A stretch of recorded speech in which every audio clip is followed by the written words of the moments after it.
presentation of Fox Sports. We are Baltimore. We are Florida.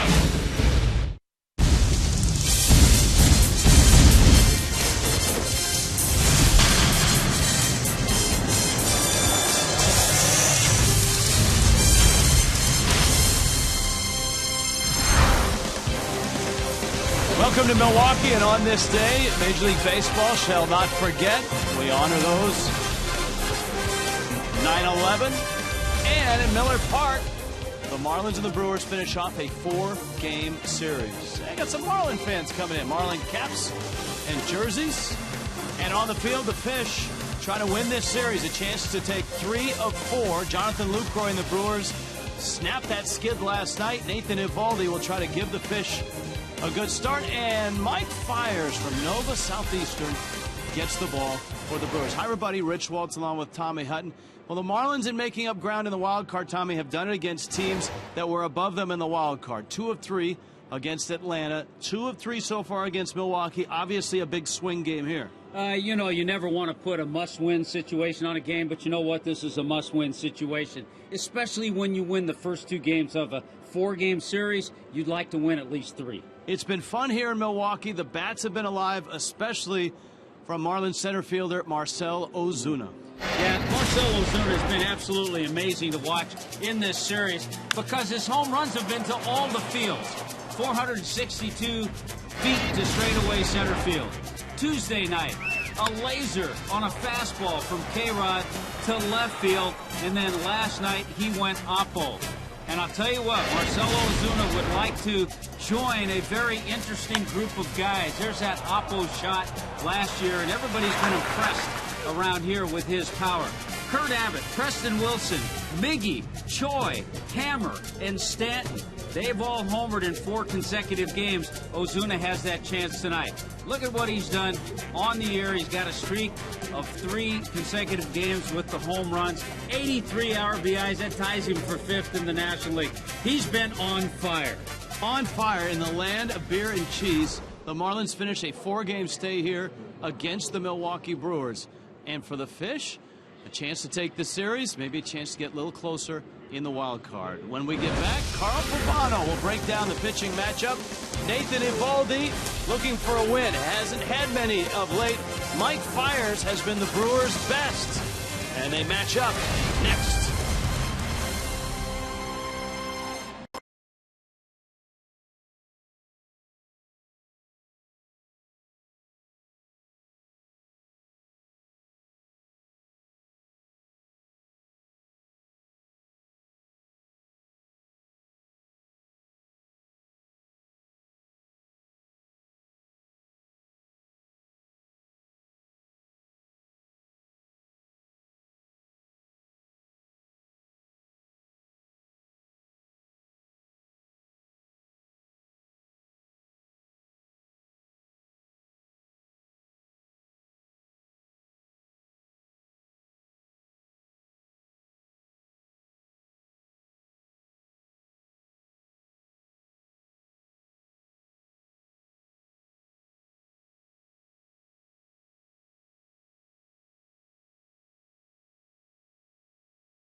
out as well. Good reason.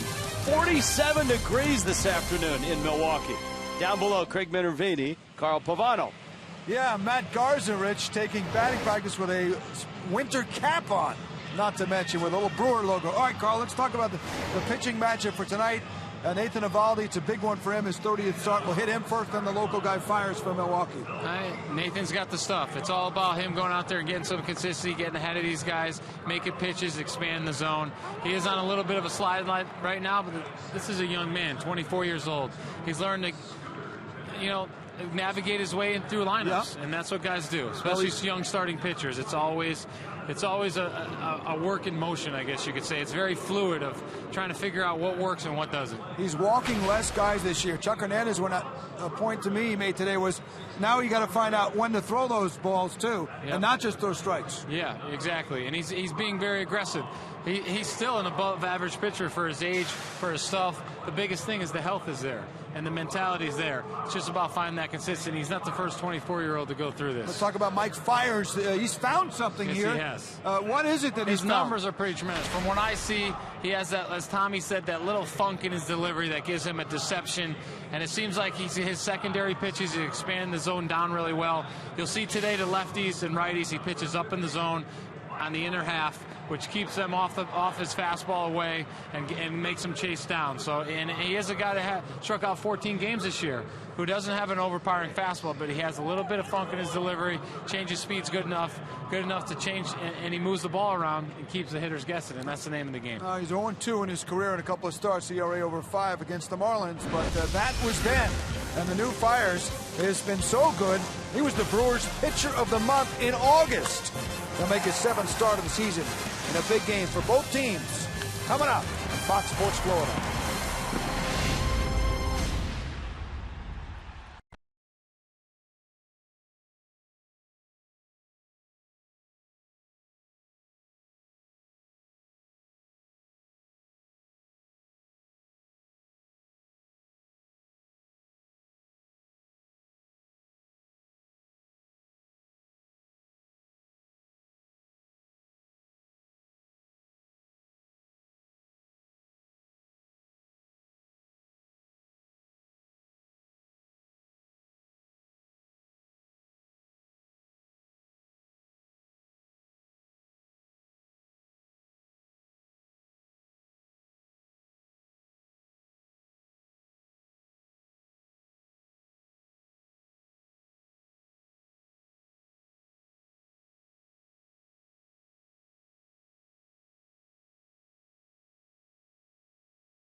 Toyota, let's go places by AT&T Uverse TV. Find out what's possible with AT&T.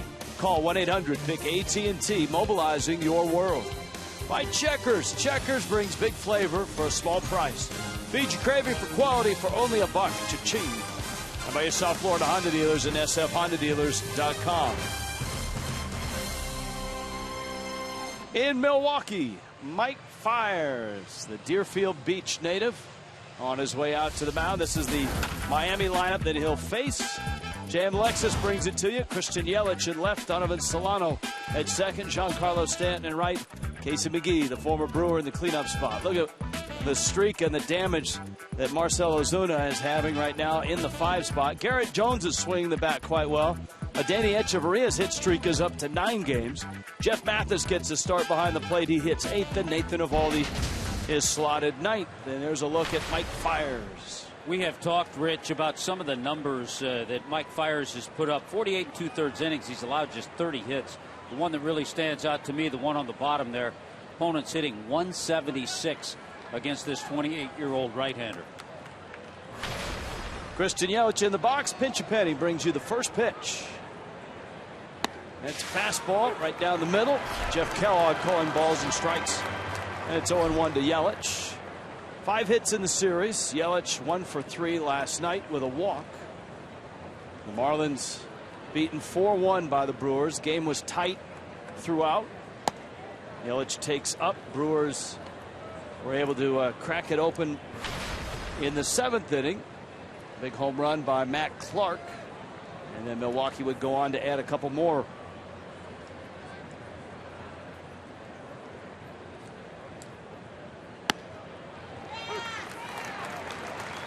Changeup and a strike. 83 miles an hour.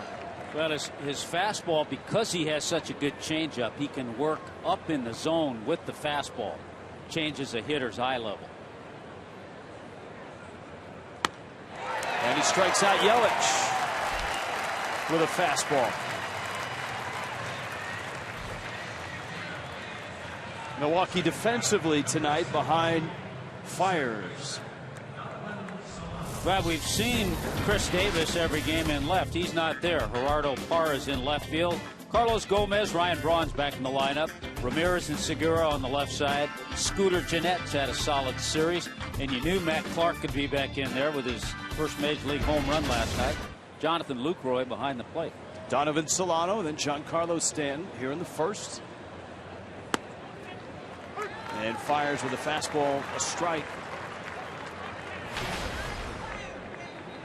Solano hitting at 252 in this series. 2 for 14.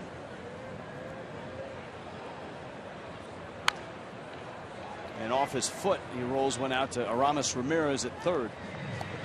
We talked about Mike Fiers before. He's had a couple of starts against the Marlins. Those starts were in 2012. One was in Miami. One was here in Milwaukee. And you see his last 3 overall. Friday against St. Louis. Beat him 6-2.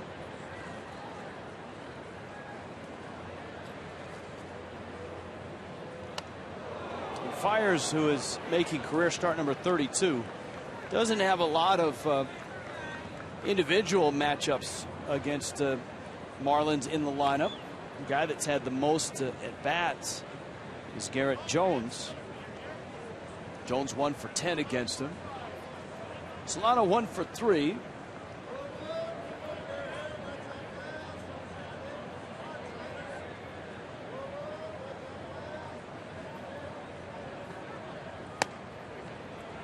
His fastball rides up and out.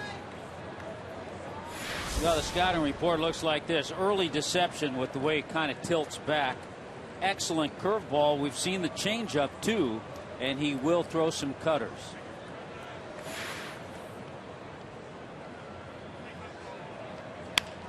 Breaking ball. Ramirez gets a glove on it, and that's it.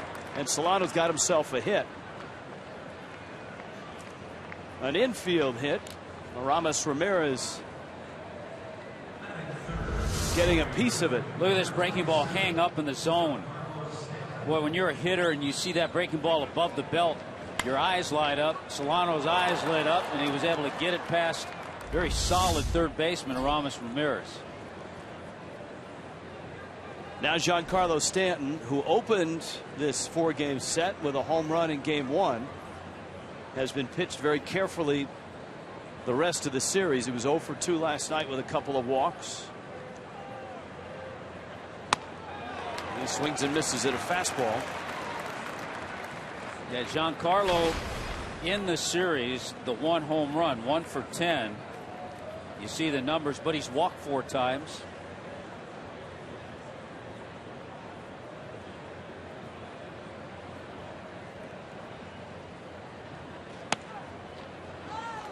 A look at the breaking ball, and it's 1-1. 73 miles an hour.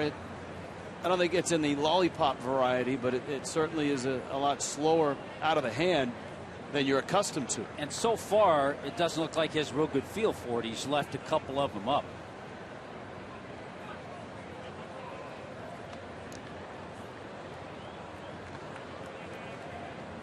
Fiers just a great story. A 22nd round draft pick out of Nova Southeastern. Grew up in Deerfield Beach. Nova Southeastern with 3 guys in the big leagues. Miles Michaelis of the Padres and J.D. Martinez having just a terrific year with the Tigers.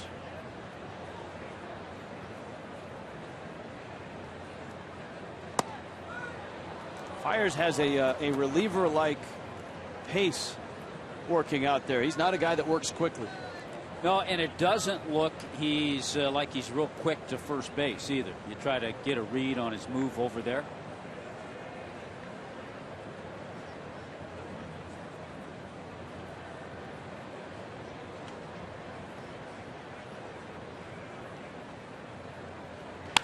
Stanton lines at left field. Parra is out there tonight, and he makes the catch. May have gotten that one a little bit on the end of the bat. It didn't have that solid cracking sound to it. But a good swing, and that's good to see.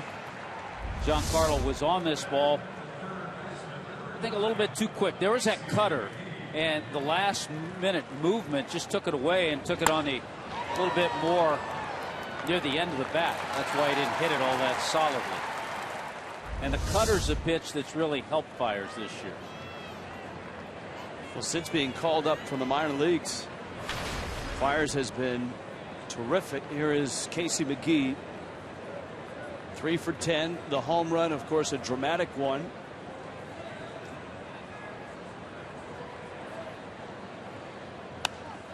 And he goes after the first pitch and fouls it out of play. McGee and the Marlins capturing game 1 on Monday night 6-4. And then his 2-run homer in the 9th inning helped propel him to a 6-3 win on Tuesday.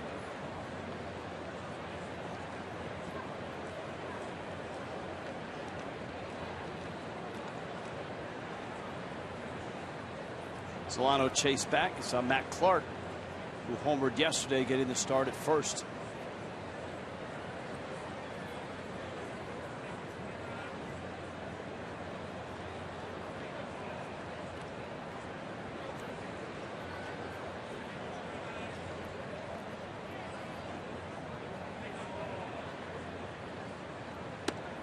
And Fiers misses in. The roof is shut. The panels are shut. And with good reason. About a 30-degree temperature drop around Milwaukee from yesterday to today. Today it was chilly. This afternoon about 2 o'clock it was 47 degrees. Right now the temperature's actually come up to 50 degrees. And they had the roof open until about 3:30.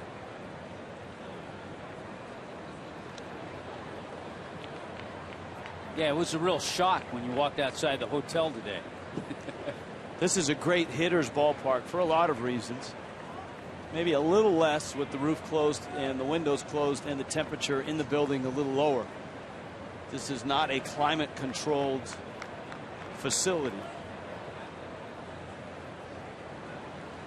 Solano's leaning and he's running on the 1-1 pitch, and McGee hits it to right field towards the corner. That's Braun, and it's into the seats.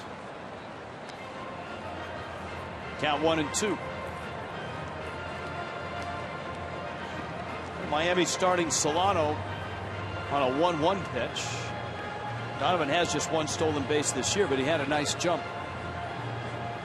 And I think that's possibly because in the scouting reports and in watching Fiers, not the quickest of moves. He's lanky. Takes him a little while to get over there. So in the scouting reports, you can get a good jump, try to get into scoring position.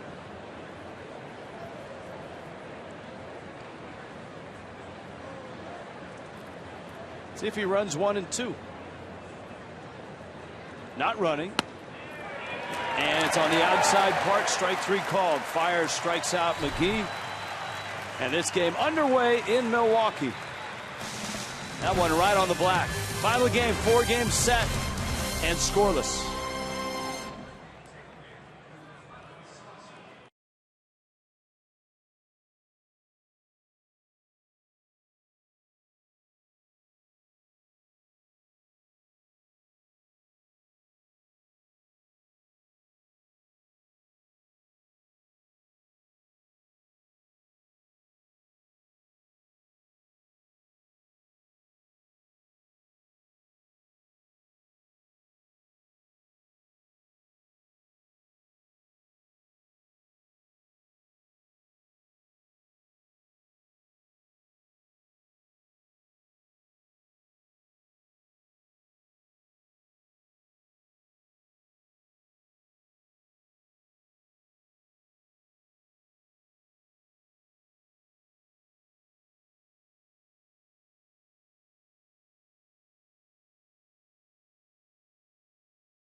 By H.H. Gregg for all first responders, military, and for everybody in the United States of America. Very solemn day. The Marlins and the Brewers are wearing patches on their caps in remembrance of those that lost their lives in 9/11. Here's a look at the patch on the cap of Donovan Solano. And here come the Brewers. Jam Lexus brings you the lineups. Carlos Gomez has hurt the Marlins. He's hurt a lot of people, but the Marlins especially this year. Scooter Gennett's had a nice series. So is Jonathan Lucroy. Aramis Ramirez in the cleanup spot. This is just the second start for Ryan Braun. Gerardo Parra is in left tonight. Matt Clark at first. Gene Segura is at short. Mike Fiers hits ninth.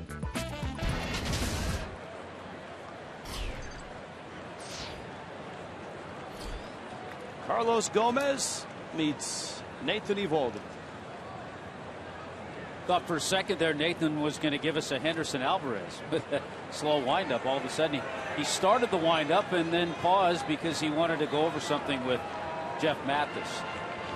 We have seen the Marlins in this series with nobody on base use multiple signs, which means the Marlins are being ultra cautious that no one's stealing signs. And again, you see Mathis, first pitch on the bottom of the first, put down 4 different signs, which is unusual with nobody on base. There are the numbers on Nathan. He has started 4 times in his career against the Brewers. He's not beaten Milwaukee. Gomez into center field. That's a base hit.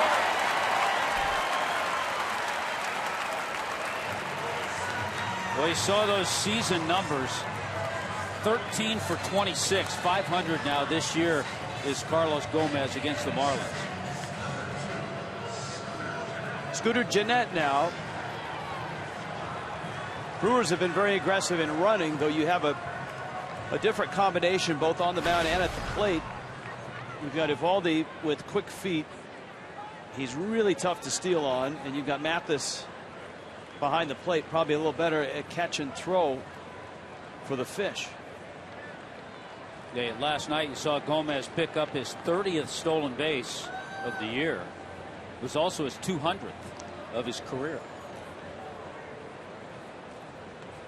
And it all came together, Rich. I read that today when we saw him walking off the field last night carrying the bag.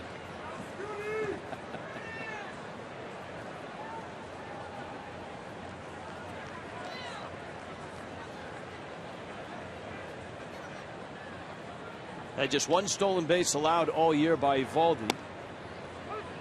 And he whips in a strike to Scooter Gennett, the Sarasota product.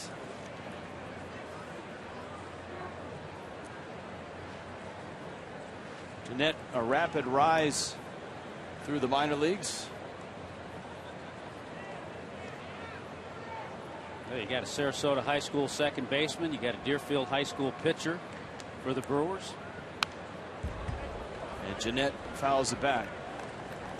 Whenever I see Scooter Jeanette, I think of Vin Scully, because Jeanette has one of the great names of how he got the name Scooter, but you want Scully to tell the story because it's one that, you know, is drawn out. His mom was mad because as a 3-year-old he wouldn't wear his seatbelt, so she took him to the police station and asked the policeman to say, hey, will you straighten my son out? And so the policeman asked him what his name was, and he used an alias. He was a big Muppets fan, so Scooter was a character from the Muppets, and he didn't want to give his real name. I mean, at 3 he was pretty sharp, so he said Scooter. Mom wanted to scare him into wearing a seatbelt. Jeanette was trying to avoid early incarceration. Well, we hope that he wears his seatbelt now.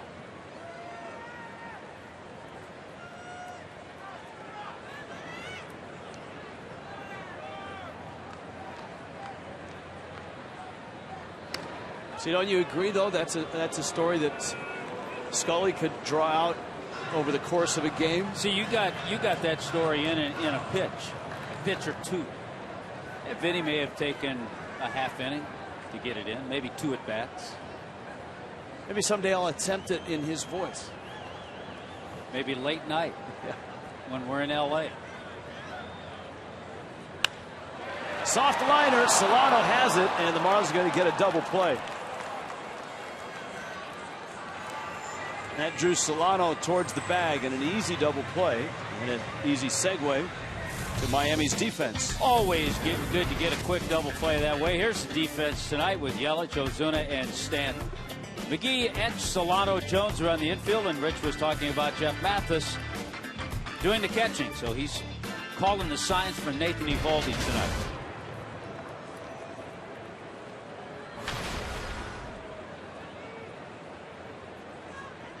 Jonathan Lucroy, 4 hits in this series, a terrific season, and he takes a strike. Lucroy with 50 doubles. The other night we were talking about the all-time doubles record. It's not a record many people know about or talk about, but Earl Webb at 67 is the all-time record, and you would think that somebody from 1931 on would have broken it,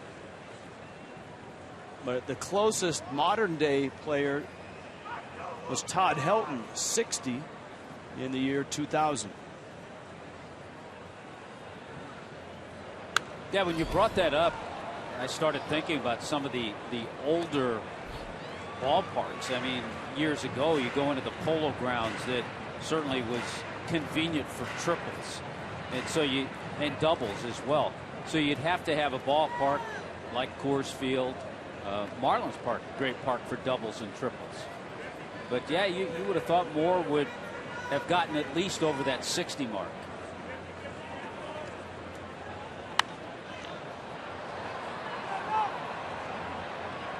Jones will run out of room. So basically, Jonathan Lucroy has doubled his amount of last year. He had a solid year last year. He hit .280, had 18 home runs, had more RBIs last year, had 82 RBIs, but had 25 doubles. No catcher or primary catcher has ever, in modern day Major League history from 1900 on, ever led a league in doubles. He's going to get a single out of this one. The Brewers have barreled up 3 balls against Eovaldi. The single by Gomez, Jeanette lining into the double play, and now Lucroy.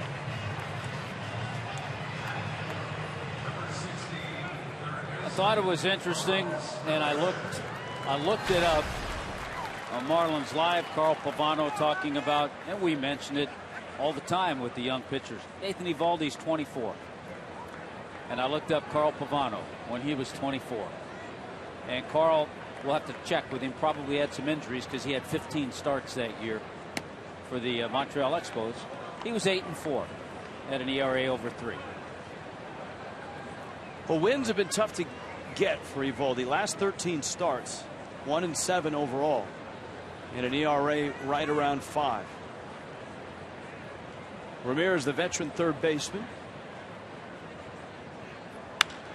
and he hits it hard. Solano gets to first, so the Brewers come out swinging, but have nothing to show from the first. Marcell Ozuna's homered in all 3 of this series, and he's due up with the Marlins and the Brewers scoreless.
And Milwaukee, Marlins.com, your one-stop shop for breaking news, tickets, sweepstakes, merchandise, and more. Sign up for free Marlins emails, discounts, and more. Go to Marlins.com, become a Marlins insider as well. Marcell Ozuna starts his parade to the plate. Our Toyota trend. Tommy rattled through some of these names earlier. Yeah, we went through them in a hurry. We wanted to give you a better chance to look at that list.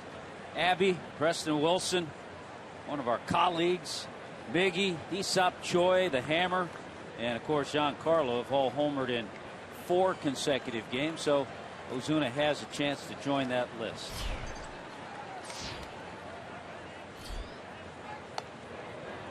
And he takes in Ozuna. His home run last night was an opposite field shot. That was in the 7th. Only run the Marlins got off of Willie Peralta. So far, Fiers has not thrown that curveball very well. He's missed with it up in the zone. He's thrown 4 or 5 of them.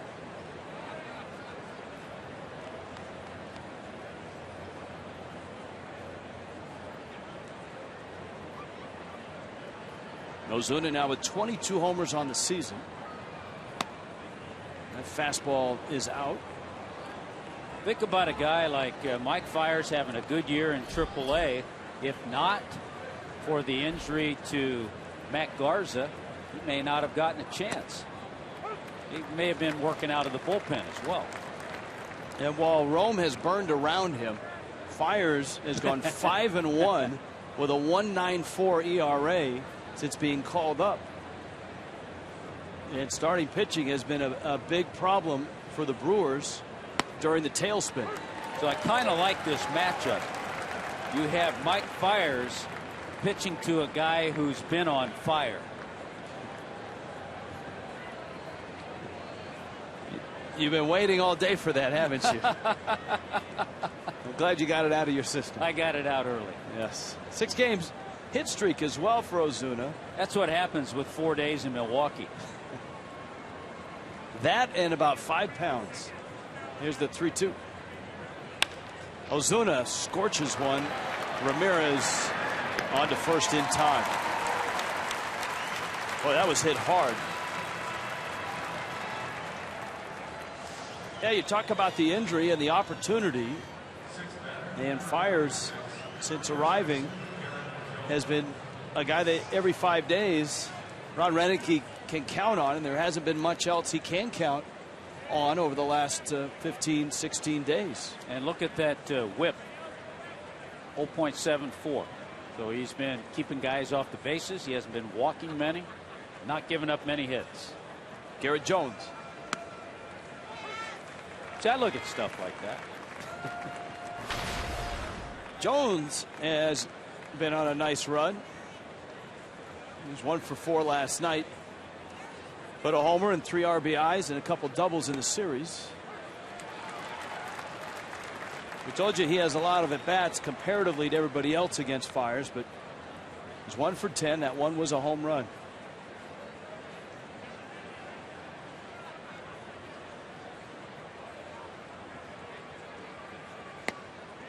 And that's a strike, too.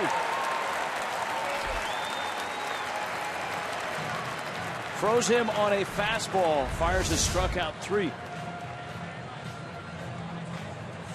See that delivery, and it might take a turn through the order for some of the guys who haven't seen Fiers that much, just to get a little bit used to it.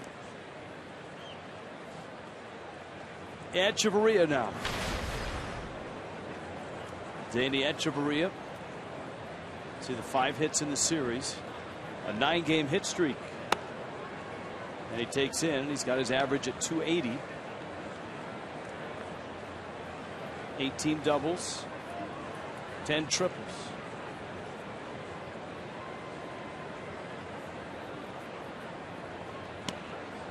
To get a triple in this ballpark, you almost have to get it out into the cutout in center field.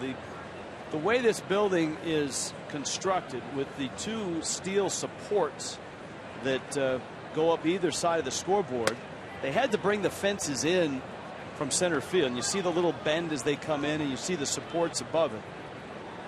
So if you get it in the gaps aren't real deep, and so a triple is tough.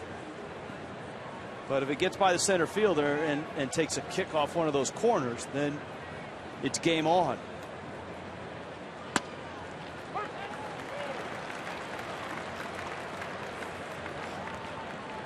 There's your triple leaders. Not to mention the Brewers have a center fielder who can chase him down, too.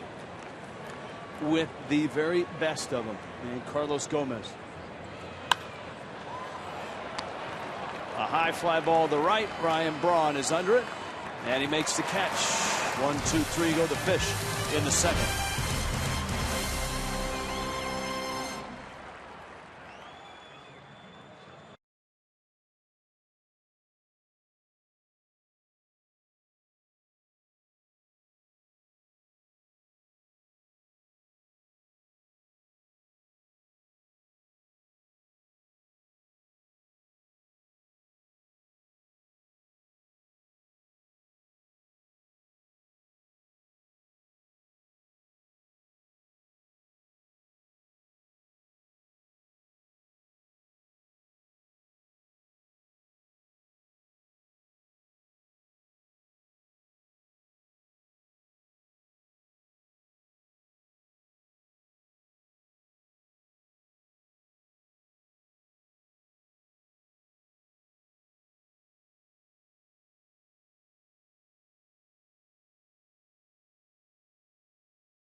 Brewers, but the Brewers put the barrel on the ball. I wanted to point out something. Targets away, fastball, middle of the plate, ball was hit hard. Breaking ball, line drive turned out to be a double play, but again, a lot of the plate. Look at how Mathis sets up outside. Slider kind of stays, got too much of the plate. Even the last out of the inning, middle of the plate. That's how Nathan Eovaldi gets in trouble. He has great stuff. When he can live on the corners at the major league level, he'll win 15 games every year. I guess one of the misnomers is when people talk, and Ryan Braun standing in, when people talk about command, it's not being able to throw strikes that's command. It's being able to put it where you want it. To throw major league strikes.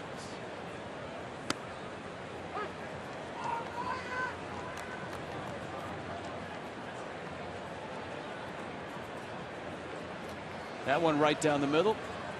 Ryan Braun, Gerardo Parra, Matt Clark for Milwaukee in the second.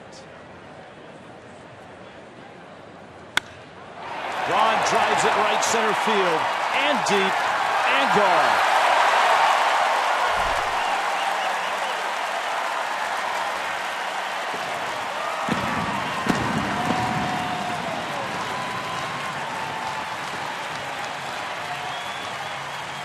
th of the season for Ryan Braun. Well, 230th of his career. It was a fastball. Ryan Braun kind of likes the ball out over the plate. Look at how Mathis wants it in, and it's not in. And Ryan Braun, that's a pretty good zone for him, and that just points out what we were talking about. Great stuff, no command, and at this level you miss by 5-6 inches like that and the ball goes in the seats.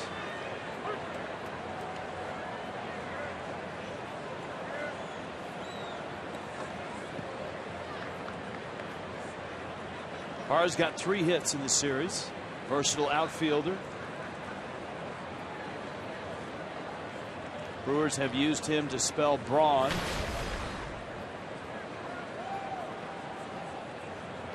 As well as Gomez when he was out for a week.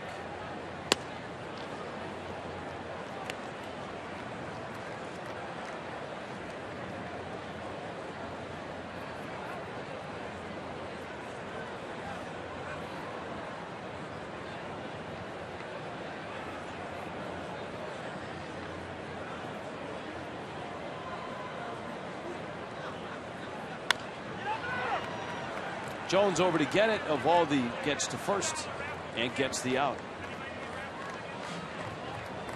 Matt Clark comes to the plate, and for Matt Clark, who was in Japan last year, this was a big swing, his first major league home run.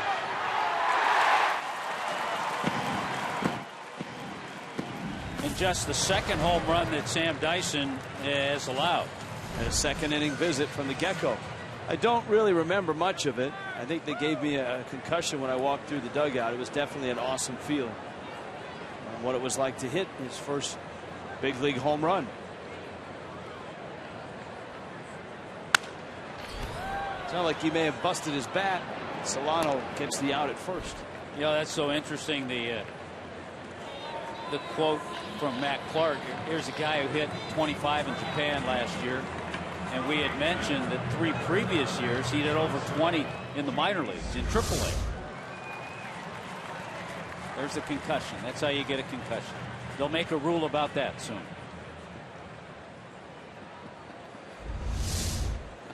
That would be 7.145. Actually, here's Gene Segura. Speaking of 7.13, we were looking at 7.12 last night on that play where Segura went down the line, and a throw by Echeverria that was over the head of Jones, and Segura ended up at second. The Marlins then botched an appeal play, feeling that he had missed first.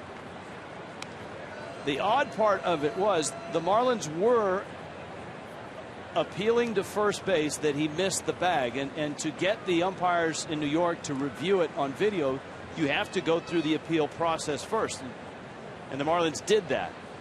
Segura stole third on it. The problem was Too full. And here's a look at the play. When Mike Redmond came out to argue after it happened, the first base umpire said that Garrett Jones had interfered with the runner. Can't figure that one out at all because he didn't. There's a roller up the middle. Echeverria sweeps it to first. Boy, that was close. We'll finish that story. It has a lot of twists and turns. 1-0 Brewers.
Night, which sent Segura to second, which forced the Marlins, and here's another look at it. The Marlins would then try to appeal it, and Segura would swipe third. There's the throw.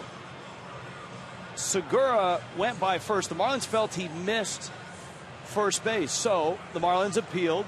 Segura stole third. And when Mike Redmond got out there to say, okay, we want to appeal it, the umpires, and both umpires watched the ball go into the seats and called it out of play. The umpire said, oh, we called interference on Garrett Jones, so he got second, so there's no way you can appeal. I have no idea why they called interference. All Garrett Jones did was jump up for the ball. And in watching the replay, neither umpire didn't even touch him. Neither umpire pointed to Jones or made any motion. And that was Redmond's biggest beef, is if you're going to call that, Mathis pops the pitch up. And Gomez has it. If you're going to call that, you have to tell somebody you've called it. Because all he does, he goes up. As he comes down, a little change of direction by Segura, and that's it. Because the Marlins had no idea that the umpires had called that. Watch the umpire. He's not calling it there. No, he's looking to see if he touched first base. Since the Marlins were unaware that it was called, that's why they had to appeal the first, and that allowed Segura to steal third. That never happens if the umpires tell someone there's obstruction or interference and he's on his way to second. Yeah, it was a total lack of communication between the umpires and not only Mike Redmond, but the broadcasters as well. Yeah, there was a lot of confusion on that one for sure. Matt Clark flips it over to Mike Fiers. And 2 quick outs. Fiers is in a nice groove right now. America's new sports network, the place to turn for every slam, goal, game with America's pregame. Only on Fox Sports 1, streaming live on Fox Sports Go. Tune into America's pregame weeknights 6 Eastern, only on Fox Sports 1. To find Fox Sports 1 on your cable satellite provider, go to foxsports1.com.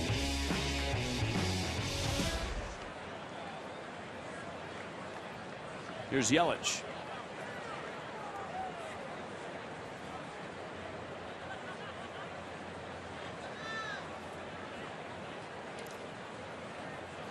Strikeout victim back in the first. Rich, you were mentioning the other Nova Southeastern products, Miles Michaelis, J.D. Martinez, along with Mike Fiers. They were all drafted in 2009.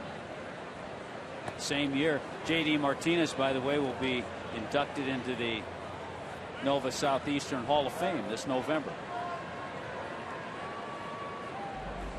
If he keeps swinging like he's been swinging, he might be in the Tigers Hall of Fame in about 20 years. Boy, has he been a huge help for them.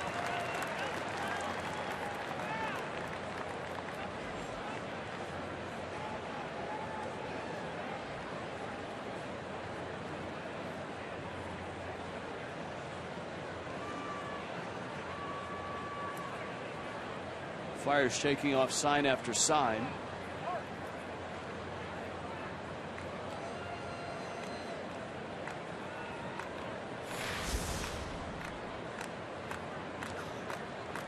Great matchup tomorrow night. Opens the Phillies series. Alvarez and Hamels.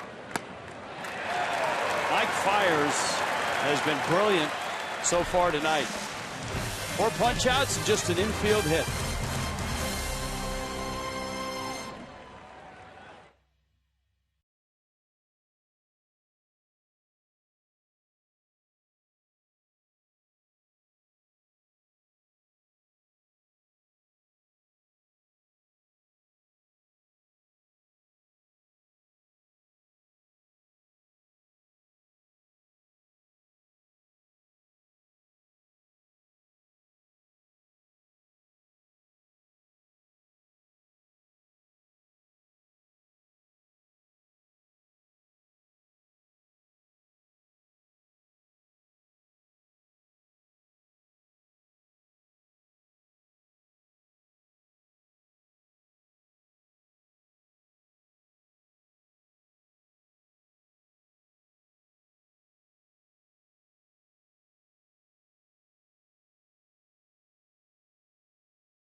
The Marlin fan got the light blue jersey and a red-orange cap.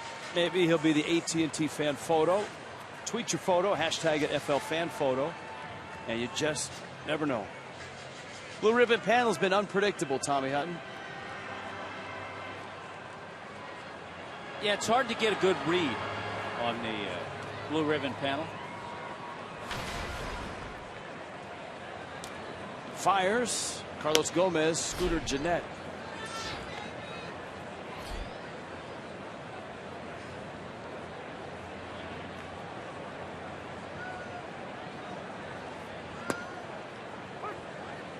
And Eovaldi gets a strike. Ryan Braun's home run to right center field.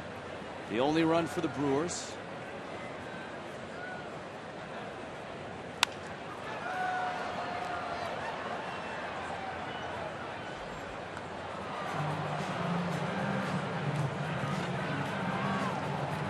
Lots of day games today in baseball. Travel day for a lot of teams, including the Marlins, although the Marlins are playing a night game and then traveling to Philly. They won't get in till the morning hours. Cincinnati shut out St. Louis in a game that had just 6 hits combined. 1-0. Johnny Cueto beating Lance Lynn. And Aroldis Chapman got his 33rd save. And he was blowing nothing but 100 plus. A lot of Marlins in the clubhouse watched the end of that game. He hit 103 on one particular fastball.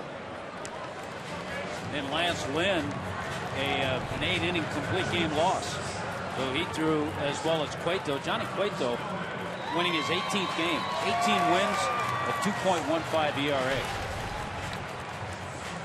But he's always going to have to deal with Clayton Kershaw. Second time through for the Brewers. Tommy documented how Eovaldi missed his spots. And he hangs one, and Gomez punishes another. Down into the corner. And Yelich picks it up. Gomez will stop at second. We went through batter by batter in the first. All 4 balls were hit hard. Gomez had a line drive single on a fastball. This a breaking ball. Back up slider and got a lot of the plate. Again, you see where Mathis wants that slider away from Carlos Gomez. It backed up and he jumped on it. He'll do that. He'll jump on breaking balls early in the count, especially hangers. Scooter Gennett now. And of course on Braun's home run to right center, Mathis set up in, almost in off the plate. And Eovaldi missed out over the plate. And Braun hit it to right center. Gennett pulls it. Jones flips it. Eovaldi is there. So 2 outs. Here comes Lucroy. This copyrighted telecast presented by the authority of the Marlins may not be reproduced or retransmitted in any form, and the accounts and descriptions of this game may not be disseminated without the express written consent of the Miami Marlins. Here is Jonathan Lucroy.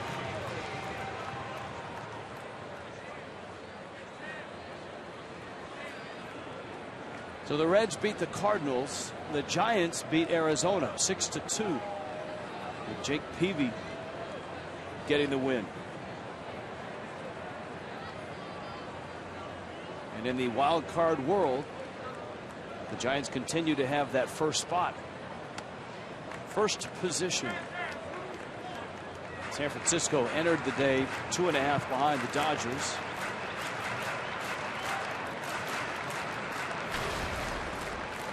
Dodgers are not playing tonight, so San Francisco pulls within 2.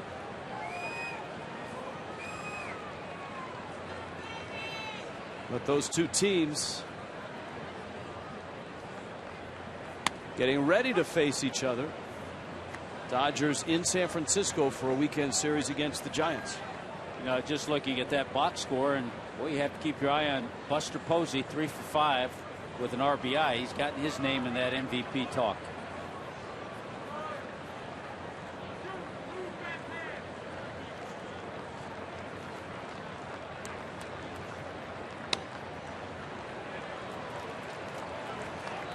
Two and one to Lucroy.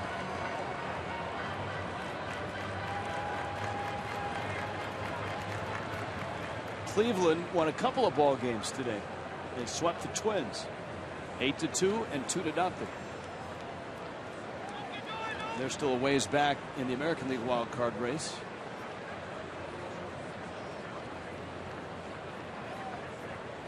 The 2-0 win in the second game at the expense of our good buddy Ricky Nolasco.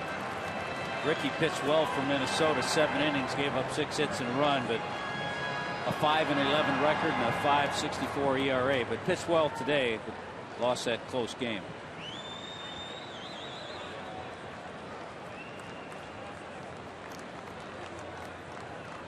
Eovaldi 3-1 on Lucroy with Gomez at third, and that's a strike. Saw Ricky's brother David, Anaheim. It's good to see him. Yeah, it was great to see him. Remember, he played some minor league ball, was a big influence on Ricky's career. He said he still checks in on Marlins games.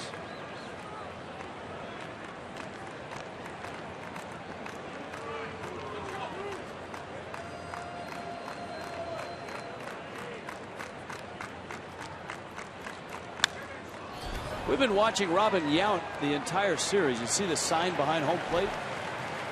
There's Aramis Ramirez. Robin Yount bobblehead day is coming up. That looks like a young, clean-shaven Robin Yount. I like the flowing locks with the mustache. Yeah, I Robin think Yount. that was the one when he came up as an 18-year-old shortstop.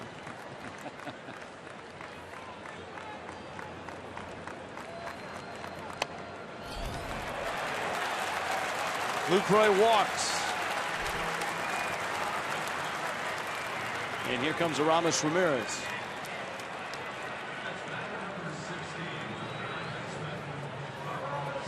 Yeah, you want the flowing mustache center field, Robin Yount.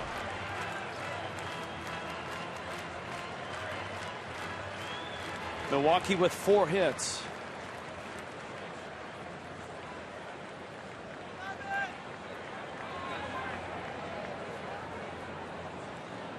Marlins coming up on their last homestand have a Sunday Jose Fernandez bobblehead day. Yeah, you're going to want to mark that one down. Against the Washington Nationals on the 21st. I believe it's first 12,000 kids.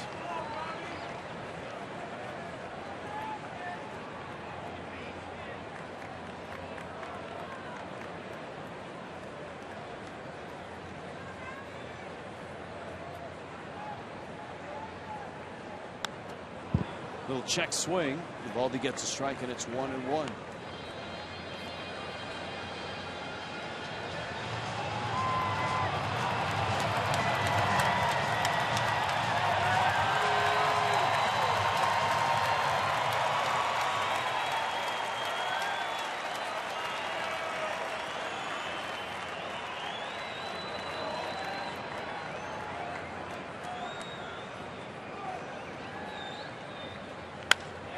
To left. Yelich can't get it. It's a ground rule double. Brewers will get a run, and the Marlins are fortunate it bounced out of play. And Milwaukee continues to hammer Nathan Eovaldi.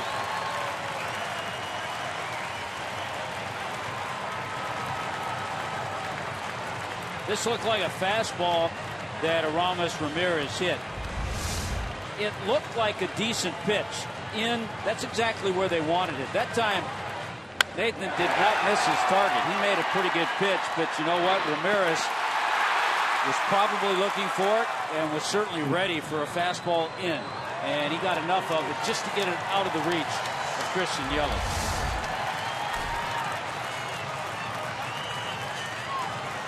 And so Eovaldi has to face Ryan Braun again. He homered back in the second.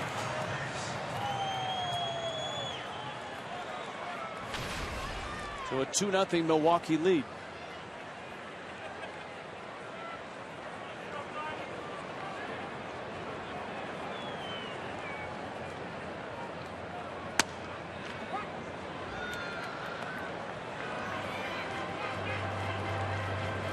Well, the Brewers with a win, a much needed win for themselves last night, had dropped 13 of 14 going into the ball game.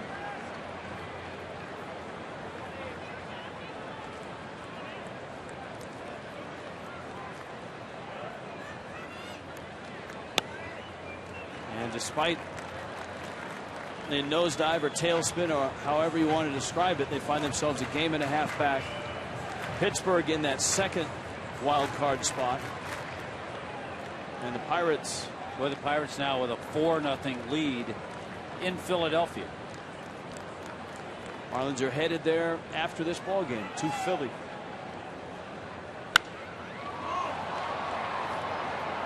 Braun knocks that one foul.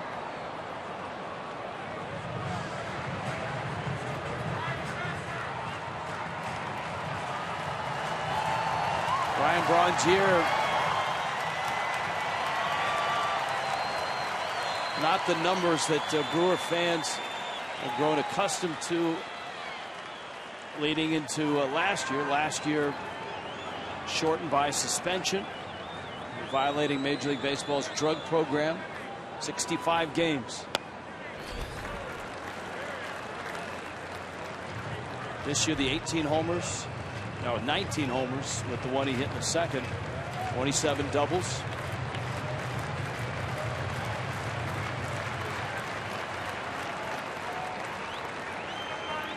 5 times a 300 hitter.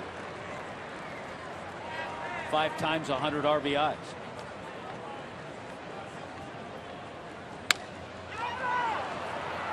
Jones, and Eovaldi gets there, but Milwaukee gets another run on a pair of doubles.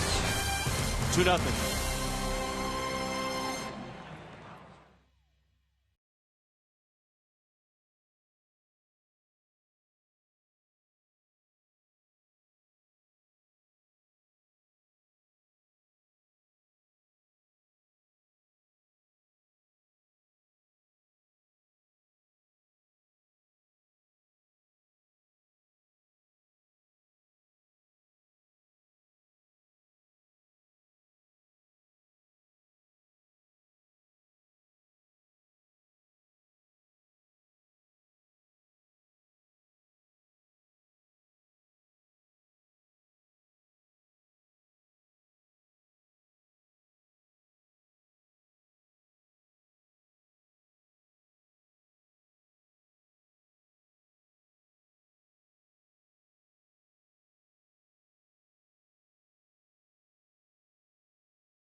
We are at the Clevelander, all weekday home games at Marlins Park. $20 a person.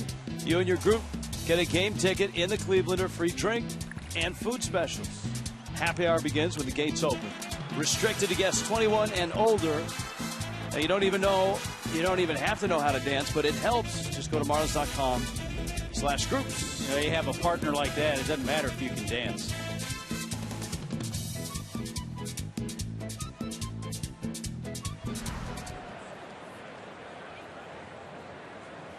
Brian Braun knows his way around South Florida, the former Miami Hurricane.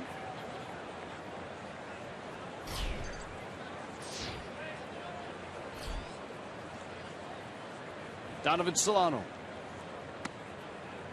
Letter high fastball from Mike Fiers. The Marlins are in a 2-0 hole, and they have struggled against Mike Fiers, who has been the Brewers' most consistent starter over the last month. Yeah, he's also given them consistent innings. His last 6 starts, 4 times he's gone 7 or more innings. So he's helped out the bullpen as well.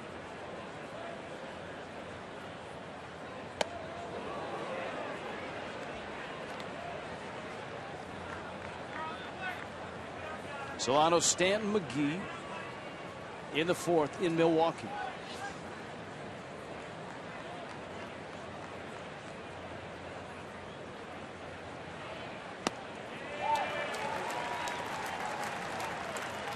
Two and two. Solano hit a hard smash off the glove of Aramis Ramirez in the 1st. That's the only hit for Miami.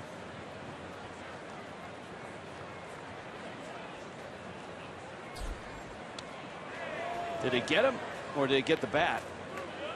I think it just got a piece of Lucroy's glove. You could hear it hit something. Solano didn't make any motion. So the count's 3-2 with Stanton on deck.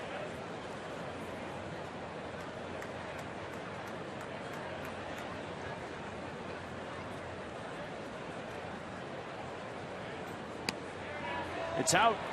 And Solano walks. And up comes Stanton now.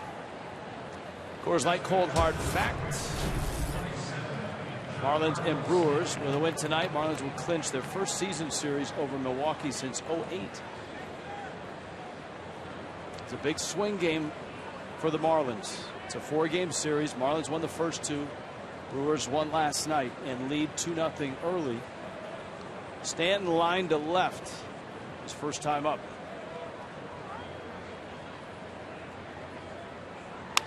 And he hammers one over the head of Ramirez and into the corner. Solano digging for third. Brett Butler will hold him. And Stanton has got himself a double. And Casey McGee in an RBI spot with nobody out. You know, you just had a feeling when Stanton lined out his first time up that all of a sudden seeing the ball well, and you love it when he attacks early because you know he feels good at the plate.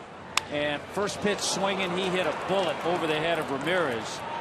It was well played by Parra, the Gold Glover in left field, and that's the only reason Donovan Solano wasn't able to score. So big at bats here now for McGee and Ozuna as Miami tries to draw even in the 4th. Infield's back, so if McGee puts it in play on the ground up the middle, it should produce a run.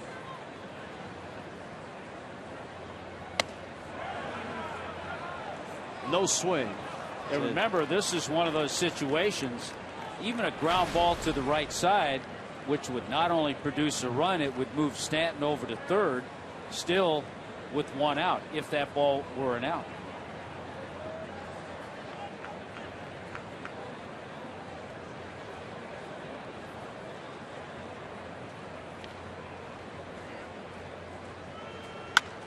Casey trying. Hey, the one thing Casey McGee's done all year, and probably a little different than most all the Marlins hitters, he's been pretty much as consistent on the road as at home. His batting average has been in the high 290s at home and on the road. 3 of his 4 home runs have come on the road. Called out on strikes in the 1st. Ball on a strike.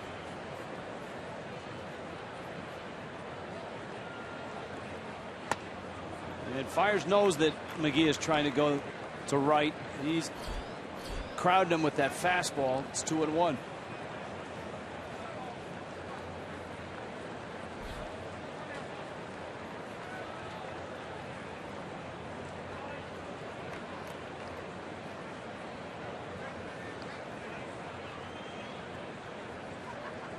McGee, a very popular player here in Milwaukee when he was here. And being around him for a year, you know why. He fouls that one back and out of play. Now it's really tough once you get to 2 strikes. And in the back of his mind, he still may be thinking of trying to hit one to the right side. But now he just has to try to protect the plate with 2 strikes. Hopefully get a ball on the ground to at least get 1 run in. He's driven in 70 this year.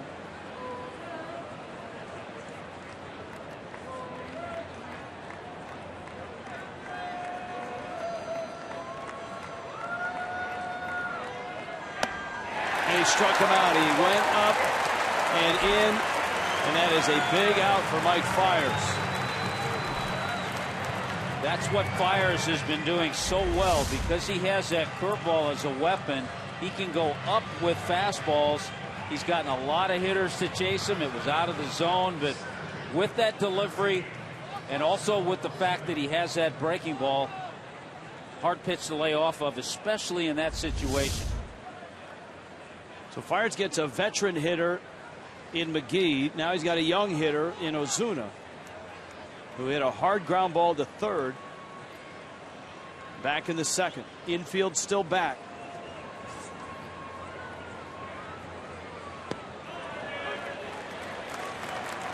And all of a sudden, one of the better curveballs of the night from Fiers.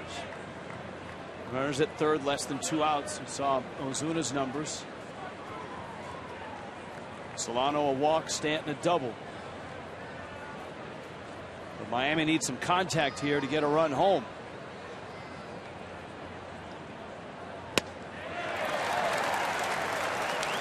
Only the Cubs have struck out more times than the Marlins.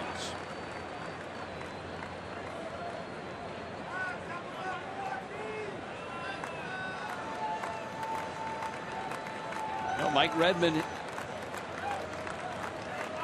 watched McGee strike out. Ozuna now with an 0-2.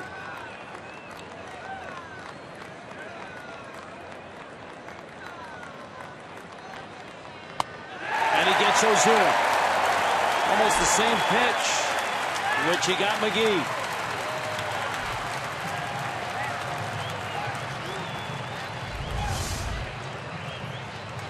Another fastball. This one not quite as high, but still he rides it up in that strike zone. The amazing thing, that's 89 miles an hour. But it's got to feel like it's 96, 97, the way both Ozuna and McGee reacted. And it's up to Garrett Jones now if the Marlins are going to get anything out of this inning.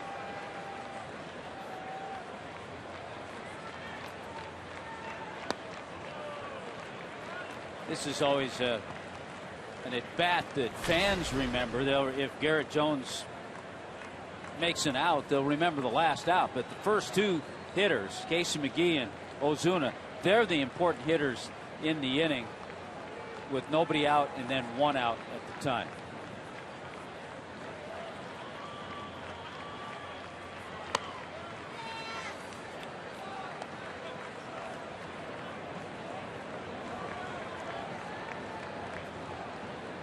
This has been a tough spot for Jones this year. But he's got a 2-0 pitch. And he's hit the ball well in this ballpark and in this series.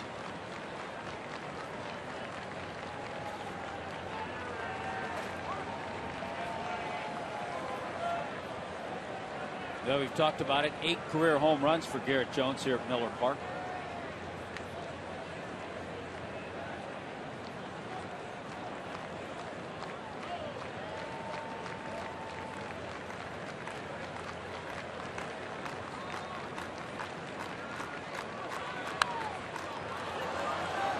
Fouls it back 2-1.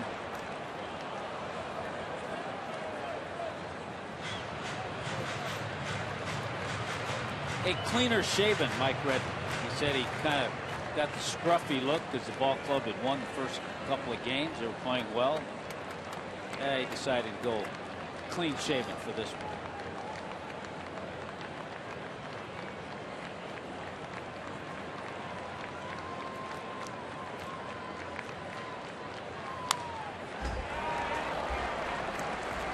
Fires now with 2 strikes on Jones. 6 strikeouts for this right-hander and 2 enormous ones here in the 4th. Solano walked, Stanton doubled, and then Fires struck out both McGee and Ozuna, both swinging at fastballs up.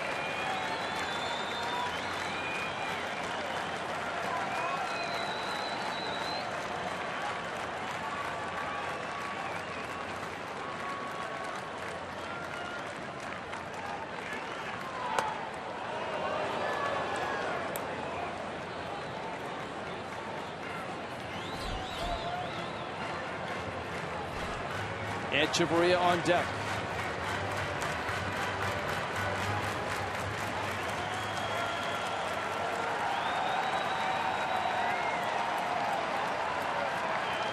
Let's see what he gets. 3-2.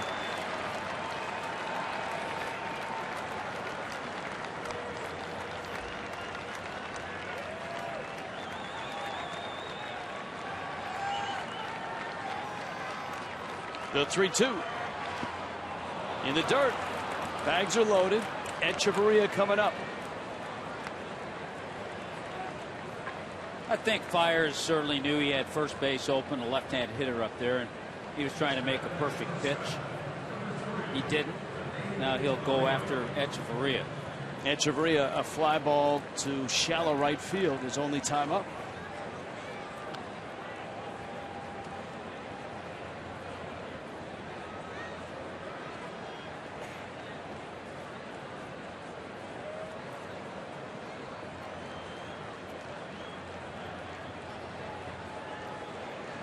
Of course, Echeverria has done a lot of his damage to right center field this season.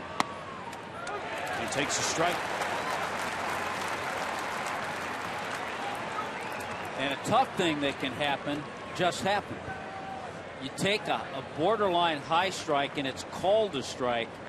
Now you know in your mind you've got to swing at that pitch. It's up there even if it's up a little bit higher. And that's exactly what Fiers wants. I think just in watching these last few at-bats, you see the contrast between Fiers and Eovaldi tonight. Eovaldi throws much harder, has much better quote-unquote stuff, but his location has been awful. Whereas you look at Fiers tonight, his fastball tops out at 91, and with his delivery it seems faster, but his location's been outstanding.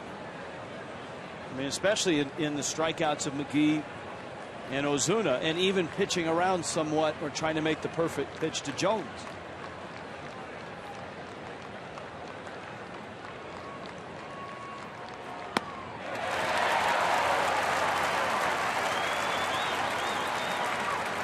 He went up in that same area.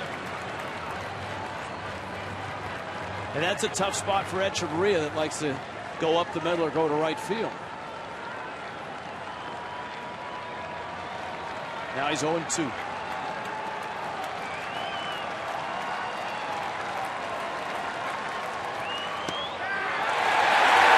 him. Mike Fiers strikes out Echeverria. 3 strikeouts, and Miami leaves him loaded.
Two to nothing. Nathan Eovaldi has walked 1 or less this year 20 times already. A tremendous mark. I talked to pitching coach Chuck Hernandez, who said he loves that, but there's a little catch to that when you're that efficient around the plate. No, his commands have been good. You know, if anything, at times he throws a lot of strikes now compared to a guy that, struggled to throw a lot of strikes. So, and then as you throw strikes, then you learn how to throw balls too. And that's one of the things that, he's still working at. Last year, guys, he had a 1.7 to 1 strikeout to walk ratio. This year, it's 3.6 to 1. But what you heard Chuck saying is you can't be too fine around the plate. And we've seen this with other pitchers before. As Yelich makes the catch for the Marlins, is that sometimes you have to know when to miss the strike zone as well. Guys? Well, it's a good point, and as we've talked about, he's caught a lot of the plate, and at times he's missed to the opposite side of the plate from where Jeff Mathis has wanted the ball, and that was the case on the home run by Ryan Braun and a lot of the hard hit balls that we've seen tonight.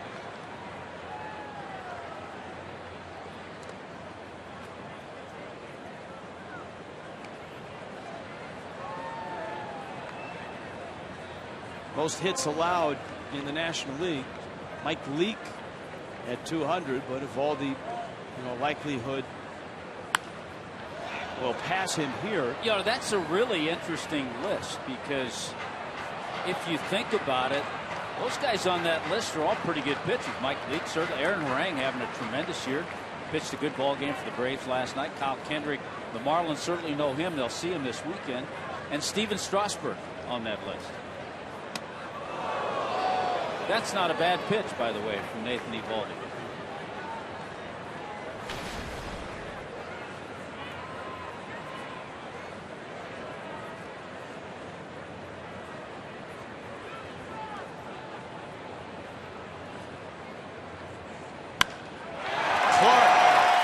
Center, deep, Ozuna, it's gone.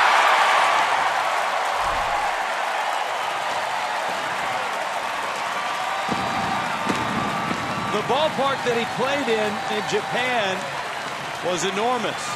Still, he hit 25 homers.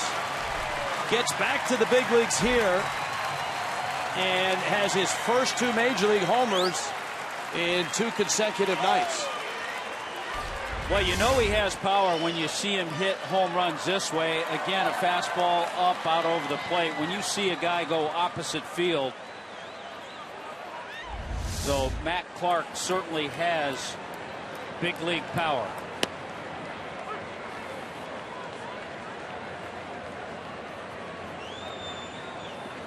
So the Marlins were in a position to get a run or two. They scuffled and scuffled. Didn't get anything, and just like that, the Brewers add another one. Segura adds another hit.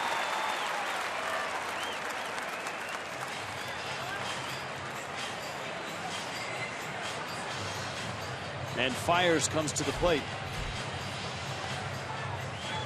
How much do you think the lack of command tonight is from a workload for Eovaldi, which has passed 180 innings, and for many of the young pitchers, not just for the Marlins, but you look across baseball, young pitchers in their first or second years in the big leagues, full seasons, getting to inning totals that they've never reached before. I think it factors in. I don't think you can ignore it.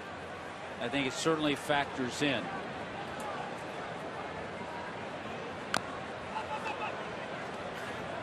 And we also mentioned Nathan Eovaldi tonight making his 30th start of the year. So he's reached highs that category. He's reached highs in innings pitched.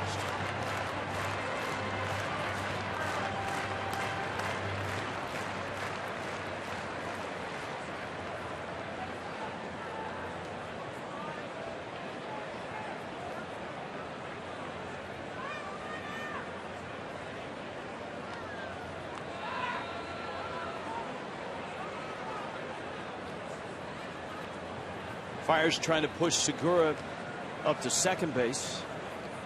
3-0 Milwaukee. Couple home runs. Ryan Braun, Matt Clark.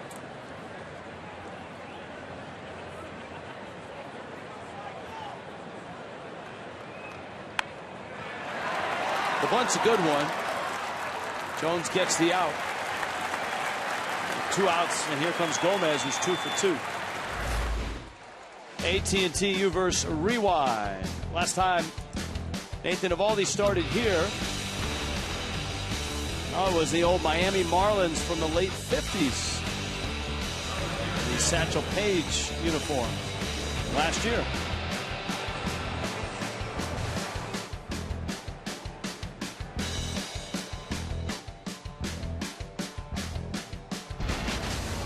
Marlins had a throwback of what the Sun Sox when they played in Chicago against the Cubs. Some guys just look better in those throwbacks. Ed Lucas looked good in that throwback. Gomez smelling the bat.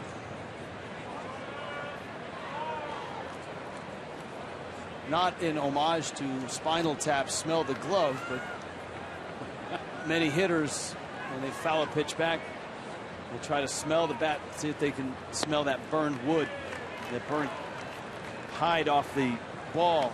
Ted Williams was famous for asking guys like Tony Gwynn or other modern-day hitters if they're able to do that. Something that Williams enjoyed and made a practice of. He was pretty good at it, too.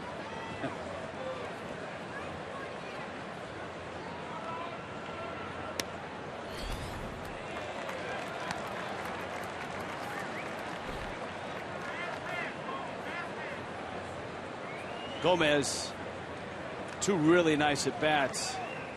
Smashed a single in the first on a fastball that was up the middle, and then ripped a double down the left field line on a breaking ball. And Eovaldi with a count now 3-1. It seems as if Milwaukee has awakened from their slumber. And as Ron Renicky told us when the Marlins arrived here, it all starts with starting pitching. It was Willie Peralta last night.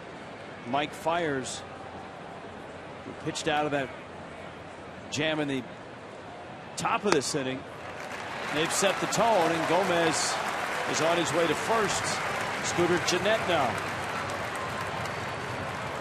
Yeah, you go back to last night. It really started with Willie Peralta because he gave Ron Renicky what the ball club needed.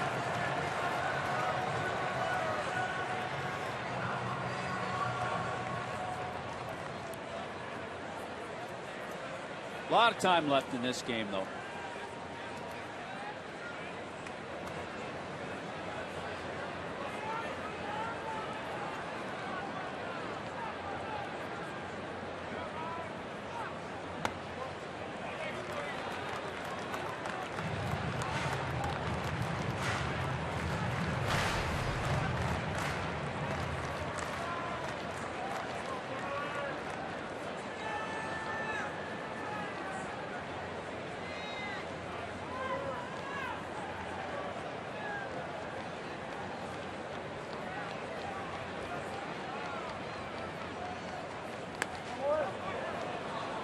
It's a swing. Gennett didn't like the call. It's 1-1. Well, that helps because Nathan Eovaldi is struggling right now. He's battling out there. The curveball and the slider he's had trouble commanding. Anthony DeSclafani getting ready. So he's had to resort to the fastball, and when he hasn't put it where he's wanted. So that's a little help for him with Gennett chasing that curveball. Gennett into center field, and that's going to score Segura.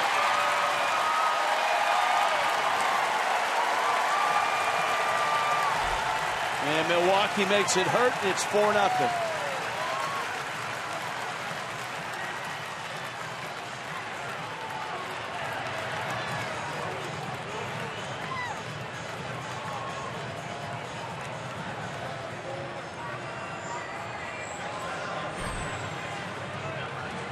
Here comes Lucroy, and here comes Chuck Hernandez.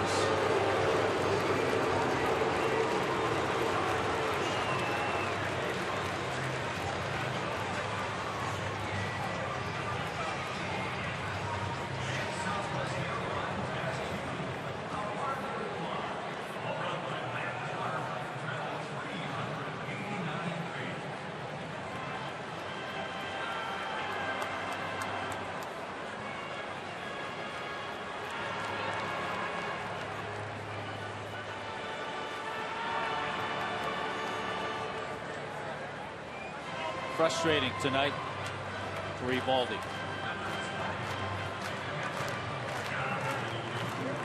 Well, you're right about a big swing in this ball game. It was 2-0. Miami had second and third and nobody out, with McGee, Ozuna, and Jones up. Fiers struck out McGee, struck out Ozuna, walked Jones, and then struck out Echeverria. And then Milwaukee's turned around and put 2 on the board and made it 4-0. Yeah, and you don't know how the Brewers would respond if, let's say, the Marlins had tied it in that inning. You don't know if they're going to come back and do the same thing. They might have, but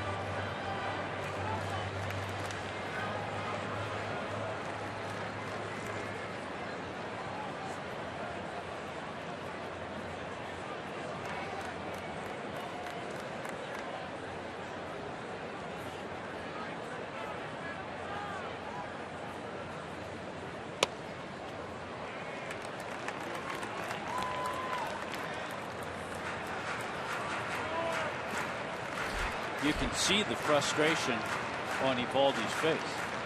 He knows he's struggling out there.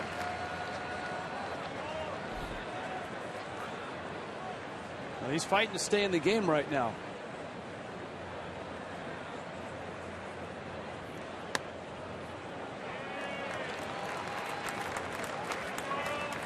Because if he loses Lucroy, I don't know that he gets to pitch to Ramirez.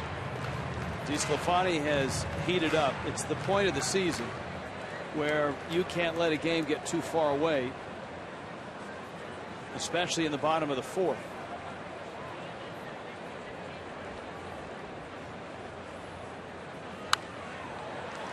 And I think Mike Redmond would like to see him get through the inning because he's due up second when the Marlins back in the top of the fifth.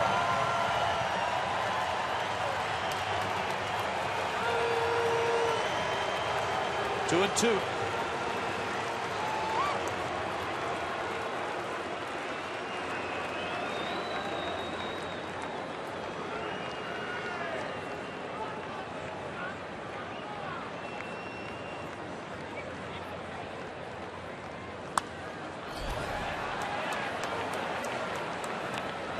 Lucroy stays alive. Nationals are beating the Mets 6-2, bottom 7 in New York. That will be the third stop on this road trip. The Mets a 71-75 record going into that ball game. The Marlins 71-73.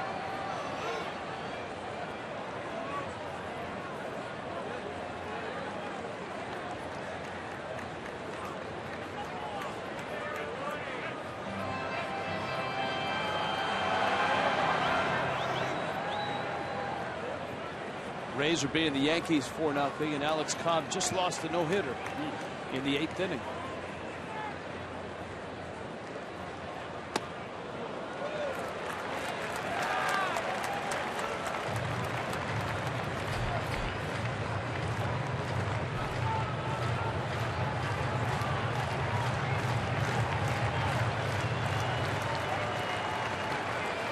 Redmond pacing. Jeanette will be on the move from first. Gomez at third. 3-2 on the ground. Nice hop from McGee. Gets the out, and Eovaldi gets out of the fourth. More damage, though. The Brewers tack on 2 more.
Nissan, Palmetto 57 Volkswagen, home of your money back guarantee.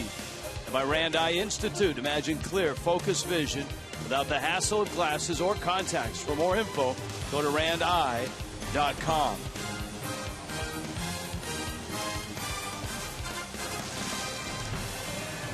pride of Deerfield Beach, Mike Fiers, is pitching quite well tonight for Milwaukee. And he's got a 4-0 lead going into the 5th. Jeff Mathis, it looks like Jordany Valdespin will pinch hit for Eovaldi. And then the top of the order, Christian Yelich.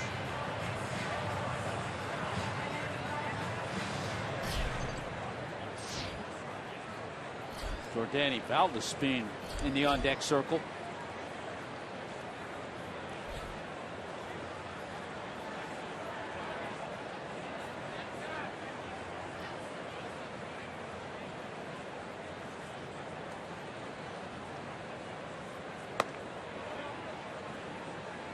Mathis takes up.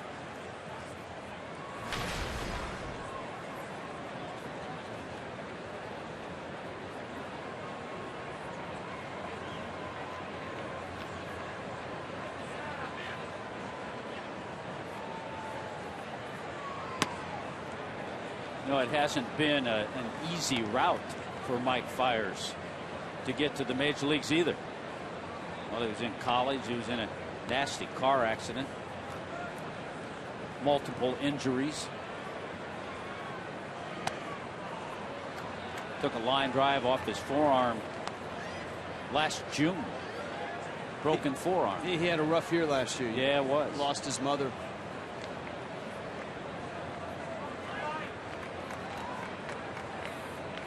It's 3-0 to Mathis.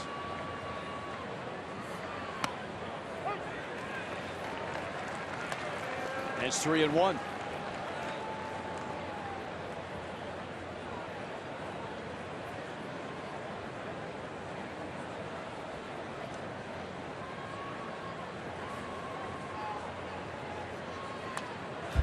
The Western divisions in either league comparatively quite the opposite.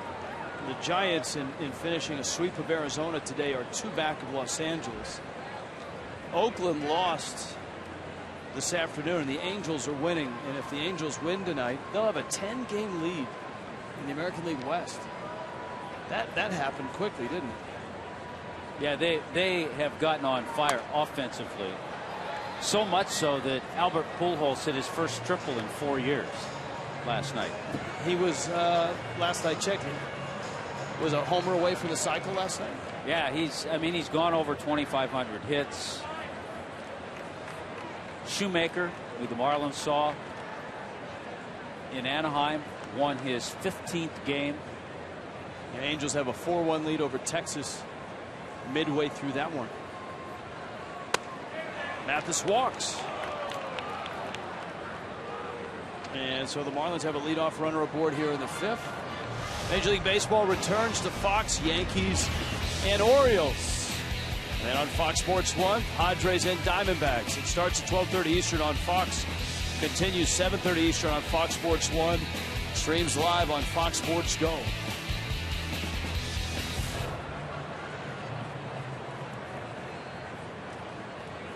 Tough night for Nathan Eovaldi.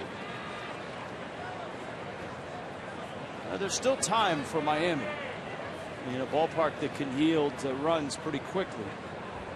Though Mike Fiers has been very, very good tonight. All of a sudden, though, 3 walks over his last inning plus. So not quite the command. You know, sometimes a pitcher will get out of an inning the way he did in the 4th and just blow it all out in that 1 inning and then have trouble getting back into the groove he was in. So we'll see if the Marlins can take advantage of that.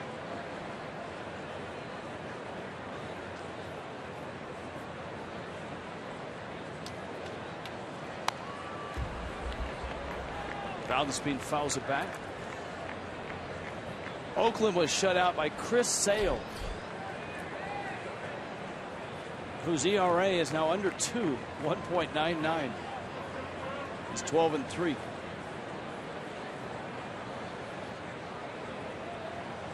And Oakland continues to struggle putting runs on the board.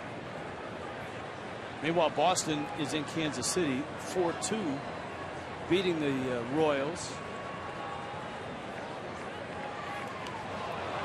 And one kicks away from Lucroy. Mathis scampers down to second. And I mentioned that all game for two reasons. The Royals obviously involved in that central race, but Boston is where Yoenis Cespedes now resides, and many people feel that Oakland may have overplayed their hand when they took their cleanup hitter and traded him for more pitching, and their offense was wobbling at the time, but after the exit of Cespedes has really struggled. We did a quick unofficial check, and trust me, unofficial, but the A's are something like 9 or 10 games under 500 since that trade, trading away Cespedes to the Red Sox.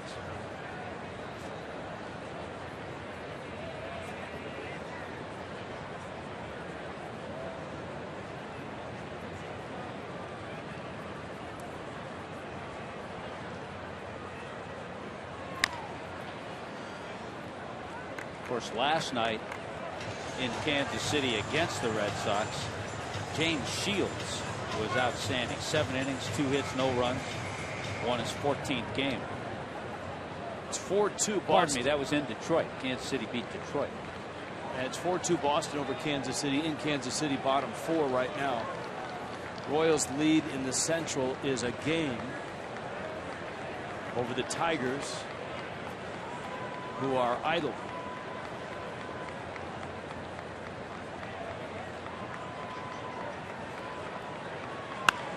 End of the bat, squirts out towards Segura, throws on the run, and Valdespin beats it. Mathis held second, and here comes Yelich. Well, good job by Jeff Mathis. He saw that ball in front of him. He wasn't going to go anywhere. And a tough play for Segura with the speed of Valdespin. Does everything he can, but Valdespin beats it out. And just like that, a couple of runners on, nobody out. Well, Miami had a great opportunity in the fourth, did not get a run out of it. Here in the fifth, first and second, nobody out in the top of the order. Though Fiers has struck out Yelich twice.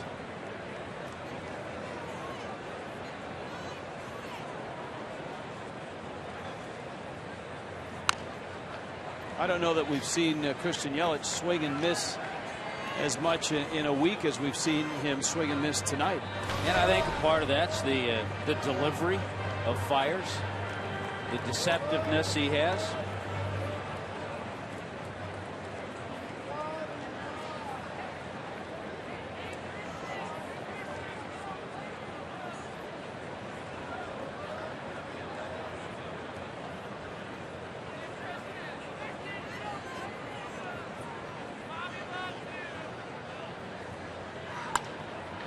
Yelich sends it out to left, and Parr is there. First out of the fifth. Tomorrow's tilt is not in Milwaukee, it's in Philly, and it's a good one. Checkers brings it to you. Cole Hamels, Henderson, Alvarez. Start number 27 for both. Both have very nice ERAs. For the Marlins, nice to have Alvarez back in the rotation. And I think Marlins fans who have followed the club over the last few years know that Cole Hamels, as good as he is, he's 9-13 in his career against the Fish.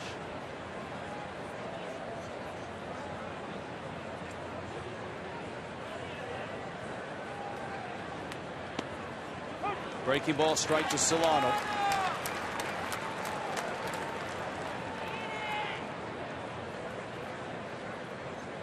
Solano, an infield hit and walked.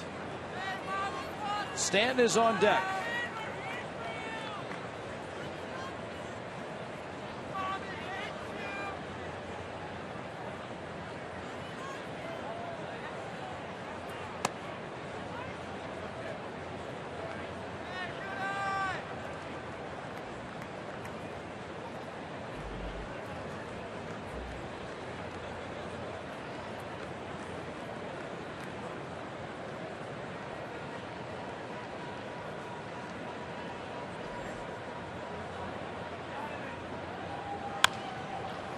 Up the middle, Segura got it, and out at second. Valdespin is signaling that he thought he beat it. Mike Redmond has started the long, slow walk. And the Marlins video room obviously will be looking at the replays.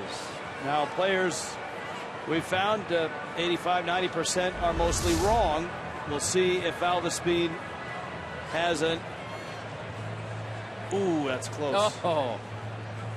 That's going to take some slow-mo.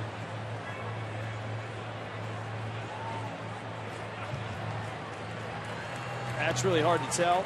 And the Marlins video room says no go. Because it's so close, you have to figure there's not enough evidence to overturn it, though the call stands.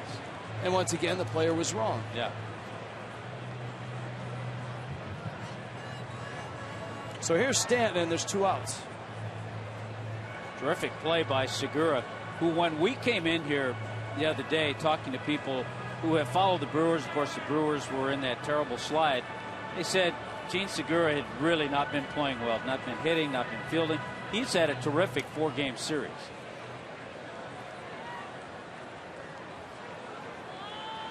Stanton clobbered a double in the 4th. He lined to left in the 1st.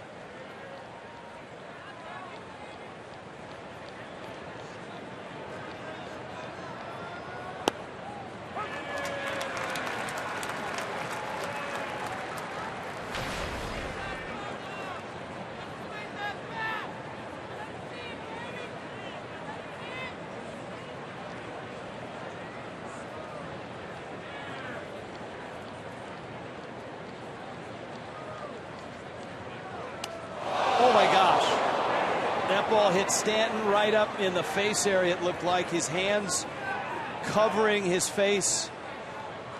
He turned into that ball and it caught him right, it looked like, up under the helmet. And the Marlins quickly out there.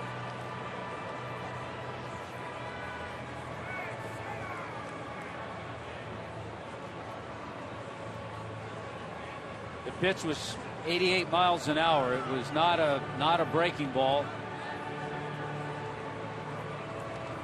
Certainly not any intent. We've seen the Brewers this entire series work Stanton inside after getting an early strike away. Boy, you just hope he's okay. And it looks like they are calling for a card. Stanton in tremendous pain.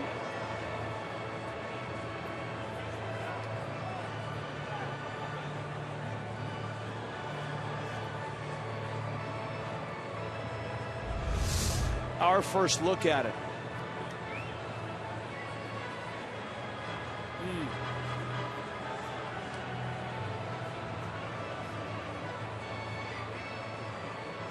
Oof. Oh, wow. Goodness. Right, and it looked like the cheek underneath the left eye.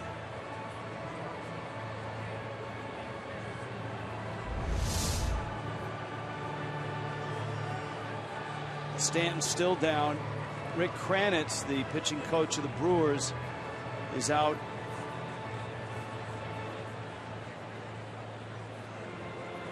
Trying to keep Fiers calm.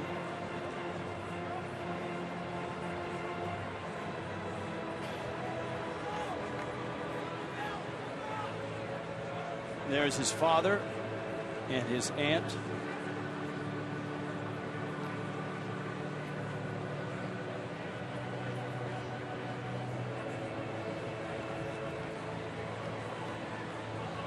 Boy, you just hate to see that.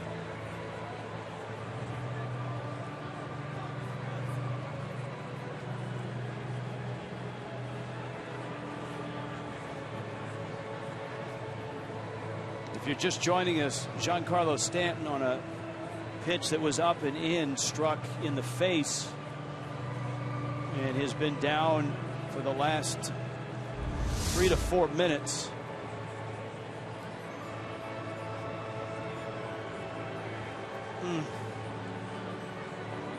Right on that left side.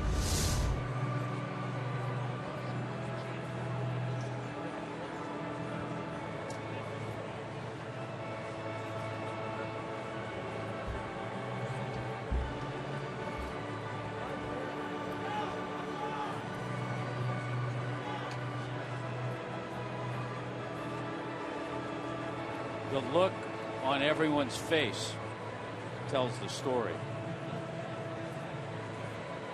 His father watching. The stretcher is out. Stanton has been down and obviously in moving his legs in considerable pain.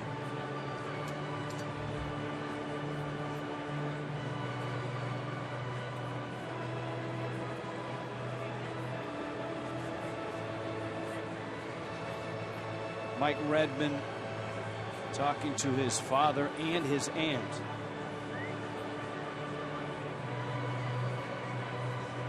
Looks like it. I believe the team physician for the Brewers was the gentleman who came in with the leather coat.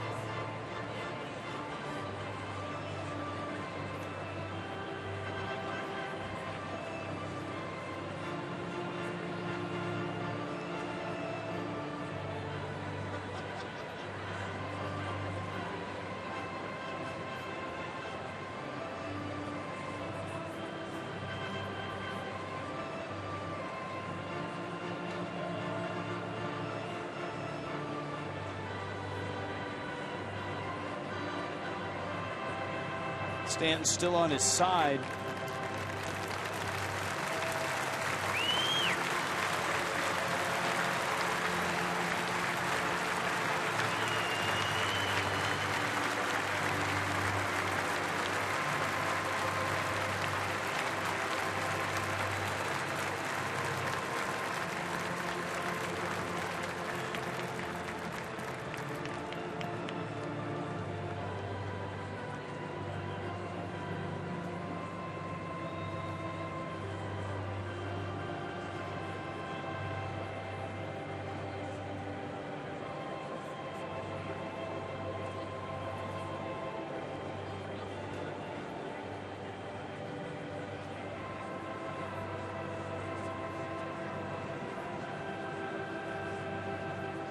And no doubt he'll be transported and taken to a facility, and you can see that he has not left his side, Tommy. Once he went down, he rolled up to that side and stayed on that side. Well, both Marlins trainers, Sean Cunningham, Mike Kozak, trying to stabilize. Boy, that's just so tough to see.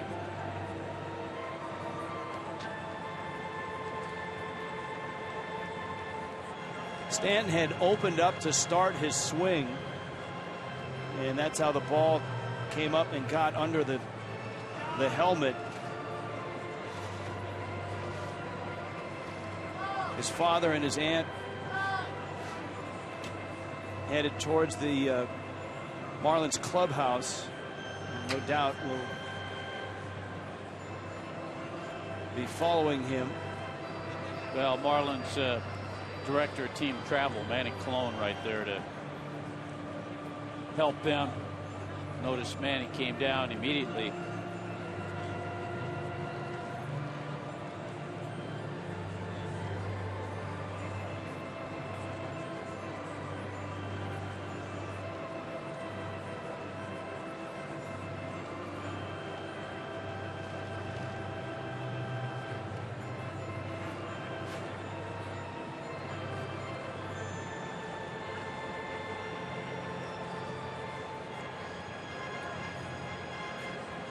And so while Mike Fiers and the rest of the Brewers, the Marlins sit in their dugout, they've watched their MVP candidate go down, hit by a pitch, a fastball up right in the cheek.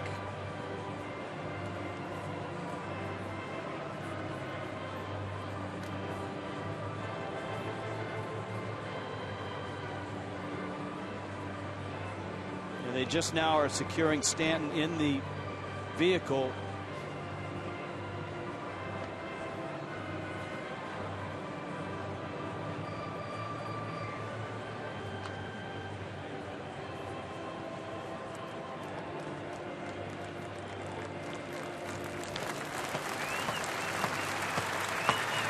It's a really tough moment.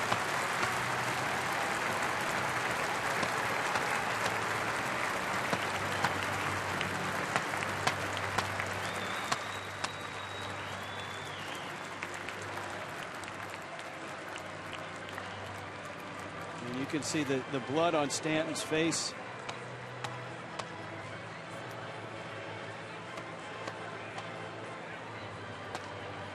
Sean Cunningham, Marlins lead trainer, in the front seat.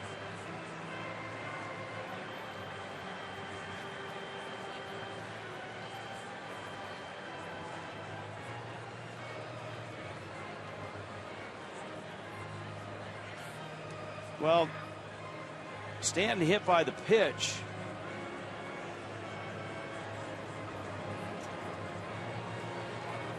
I would think the Marlins would get a pinch runner, or are they saying he swung at the ball?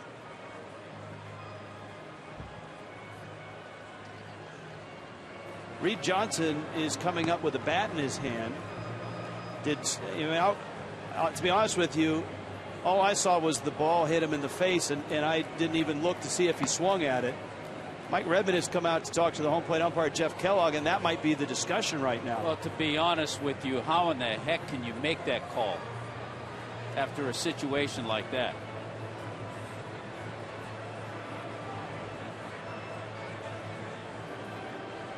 Well, by rule, if you swing and you're hit by the ball, it is a swing. And so Reed Johnson is going to take the at-bat. The count is 0-2.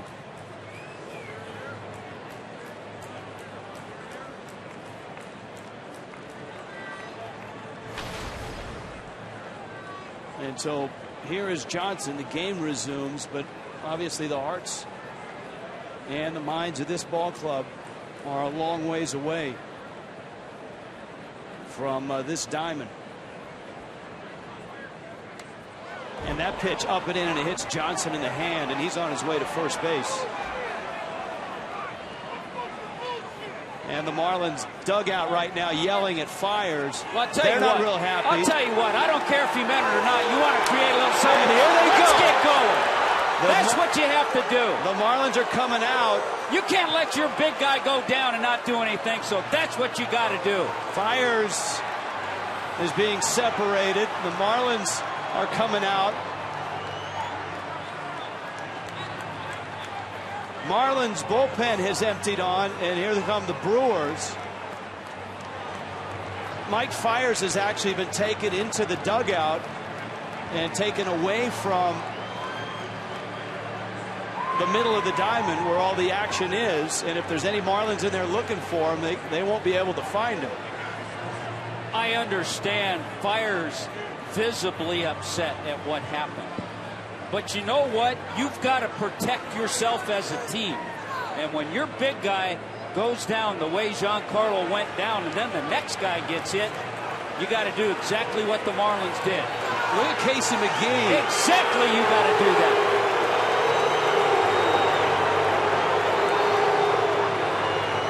The Marlins visibly upset. McGee being restrained right now. He wasn't going after a player. He was going after an umpire.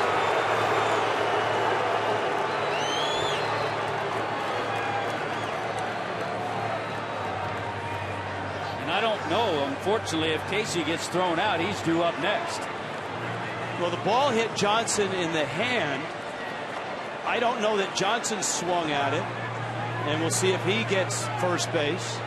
I'll tell you what. Mike Redmond is upset. If they say he swung at it, Mike Redmond's going to get run right now. And he doggone better get in his face, and he's going to. Now Redmond's been tossed out of the ball game.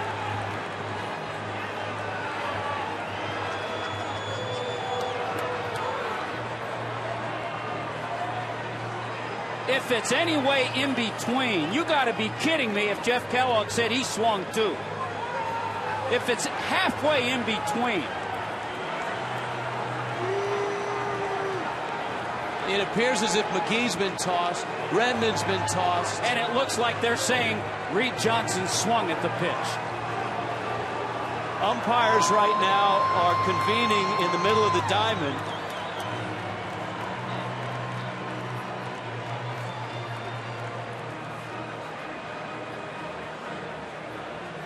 Boy, this is a real mess here. I'll tell you what it is. It's a real joke is what it is. Here's another pitch up and in. He didn't swing. He's trying to get out of the way. It hit him in the hand, it looks like. It did. It clearly hit him in the hand. And Jeff Kellogg, the home plate umpire, is saying it either foul tipped it or he swung.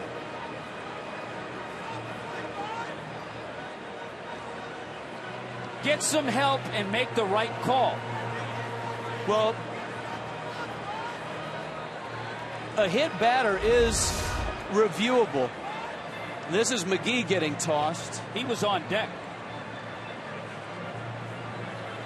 This is a challengeable play. The Marlins can't challenge this. But right now, this game has deteriorated. If you've just joined us, Giancarlo Stanton seriously injured on a fastball that he took off the face, has been taken from the field. Reed Johnson, who took over for Stanton, who in the course of trying to get out of the way of the ball swung at the pitch, so it was not a hit batter. Johnson hit by the next pitch that was up and in. Now Mike Fiers is ahead 4-0. I'll tell you the most ridiculous thing of all is this. Mike Fiers is still out there. Mike Fiers is still out there.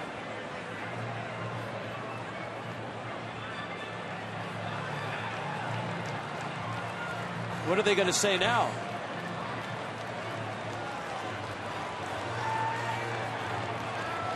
They're saying he struck out. You're kidding me. They're saying he struck out. There's no way. There's absolutely no way. They're saying Reed Johnson struck out? The pitch hit him in the hand. He didn't swing at the pitch.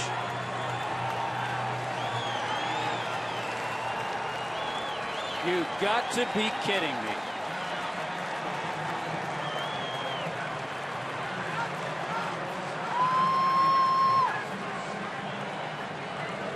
Well, there's nobody on the field. The Brewers have left the field. The Marlins are in disbelief. They've seen Stanton carted out of here. They saw the next pitch come up and in and clip Reed Johnson in the hand. And for whatever reason, the umpires have ended the half inning. Now the umpires give a warning to both dugouts. Whoop-de-doo. This is crazy. This is an absolute joke, and the umpires have let this whole situation get out of hand. Rob Leary, the bench coach, is trying to stay calm.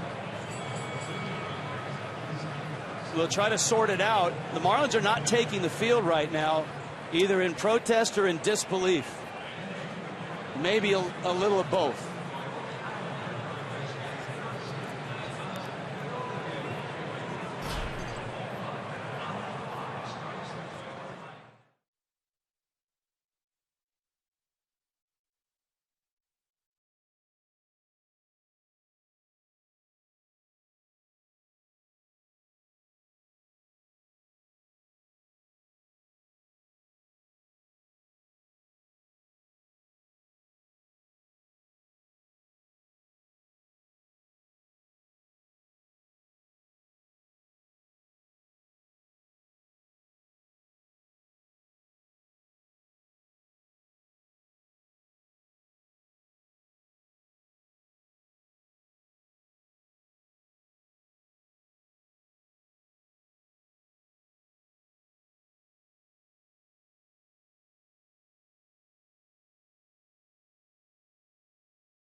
Reed Johnson with a count 0-2 just took a pitch off the hand.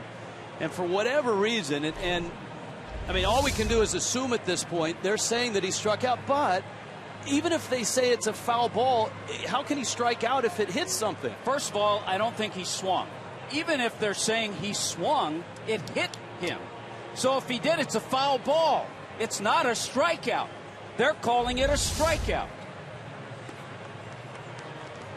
So I'd love to hear their explanation of that, because that's not the right call. Well, the Marlins have reluctantly taken the field. A warning was issued to both dugouts. A lot of good that's done on the Marlins' behalf. Here's the Reed Johnson pitch again. First of all, he doesn't swing. Even if they think he swung, it hit him. Look at the direction of the ball. It changes direction. So it hit his hand or it hit the bat. It's not a strikeout. Johnson is going to stay in the ball game, and he'll be in right field. Ed Lucas comes in, and he's at third base. McGee has been ejected. So the bottom line on this, let's add it all up. Giancarlo Stanton is seriously hurt. He's out of the game. Reed Johnson got screwed on a call. Mike Redmond got thrown out. Casey McGee got thrown out. And everything's intact for the Milwaukee Brewers. How about that? That's about the sum of it. And I'm having a heck of a time watching my language, too. Well, this one's not over. So who knows what's around the... And he's still in the game. Who knows what's around the bend? Swing and a miss by Ramirez. Anthony DeSclafani is pitching for Miami.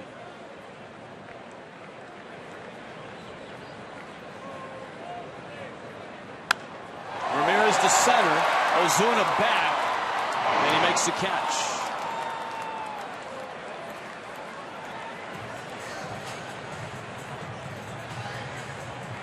We will try to get you any word that we have on the status of Giancarlo Stanton as soon as we get it.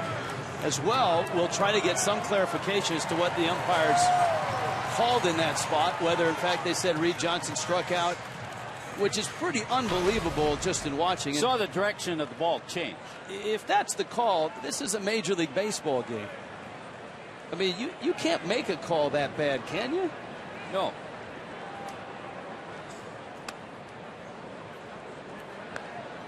Not when you have a lot of umpires to help you, too. Rob Leary running the club right now. Ryan Braun is at the plate. Just remember this crew: Jeff Kellogg, DJ Rayburn, Will Little, Dan Bellino. I hope they're writing it down in New York.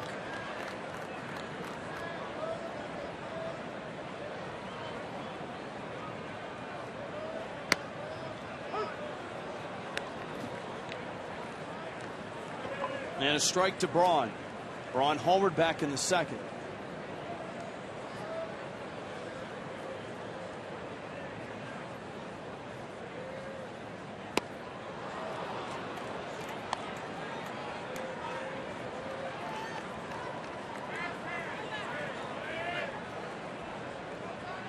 And it counts 2-2.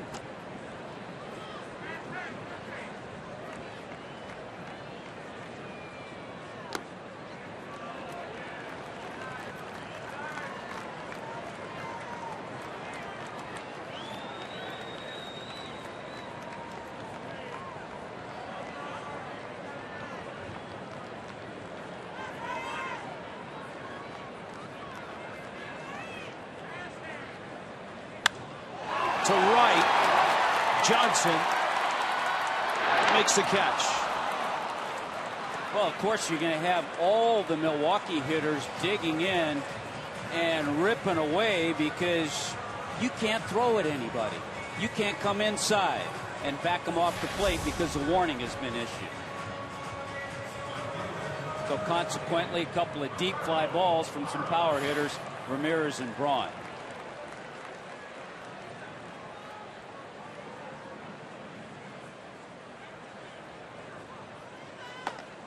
Jeremy Jeffress is up.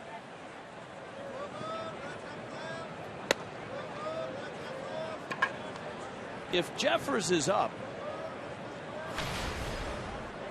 well, first of all, would it follow that Fiers is? Well, I don't think he's been tossed because he's in the dugout. But secondly, Ron Renneke would be crazy to send him back out there.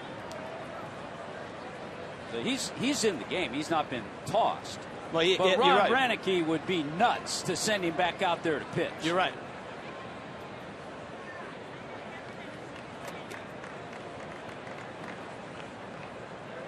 The fact that he's in the dugout means he's not been ejected. Here's the 2-0. And Parra. And the count's 2-1.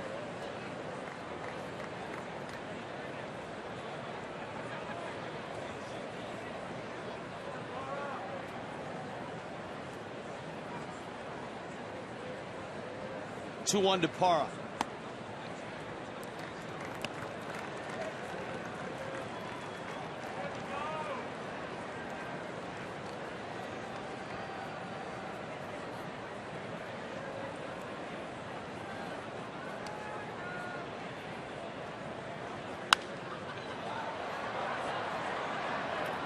Well, tonight in Milwaukee, the Marlins have lost Giancarlo Stanton. Hit in the face with a fastball.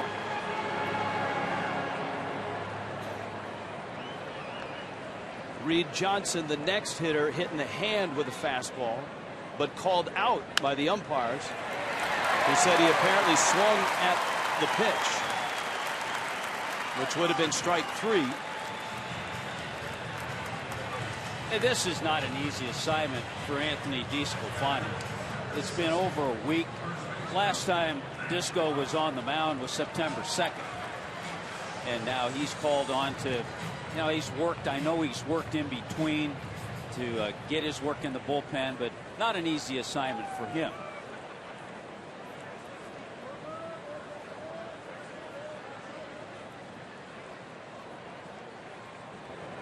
Matt Clark now. And Clark takes a strike. When we saw Disco at his best, he kept the ball down. He had a good two-seamer. He'd mix in his breaking ball.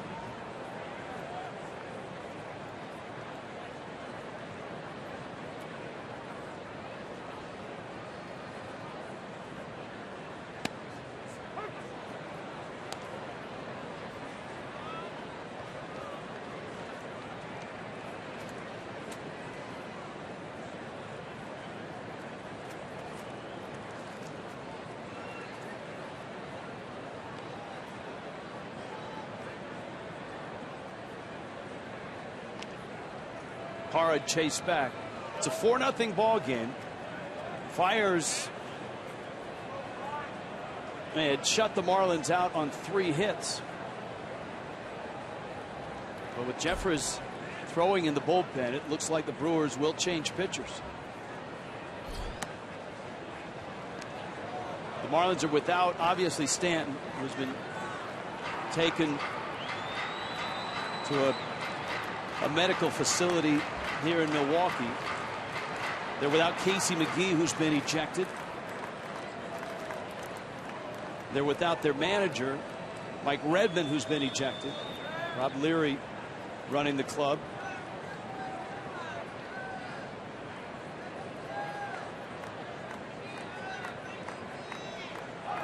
Runner goes, swing and a miss, and the 5th inning is over. 4-0 Brewers to the 6th in Milwaukee.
Just a jarring, crazy, disturbing inning has passed. The Marlins have lost Giancarlo Stanton, a serious injury, a fastball right in the face. And then, of course, after Stanton was taken off, Perry Hill is still jawing with the home plate umpire, Jeff Kellogg. And Reed Johnson, Stanton, in the course of trying to back out of the way, apparently did swing at the pitch. So Reed Johnson inherited an 0-2 count. The first pitch came up and hit him in the hand. We've watched the replay many times. It did not look like Johnson swung.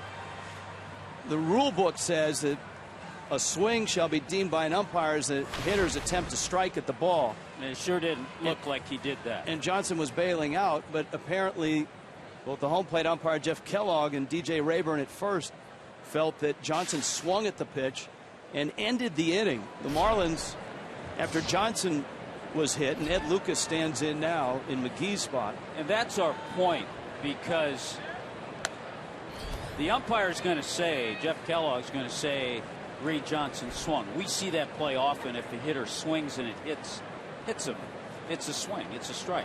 But he didn't swing. The bottom line, he didn't swing. And to your point, the very next pitch after Stanton gets hit in the face hits Johnson in the hand. For the umpires to So from a couple of tweets, we do know the rule book. We do know if you swing and it hits you, it's a strike. Yes, we know that. He didn't swing, though. So get your facts right.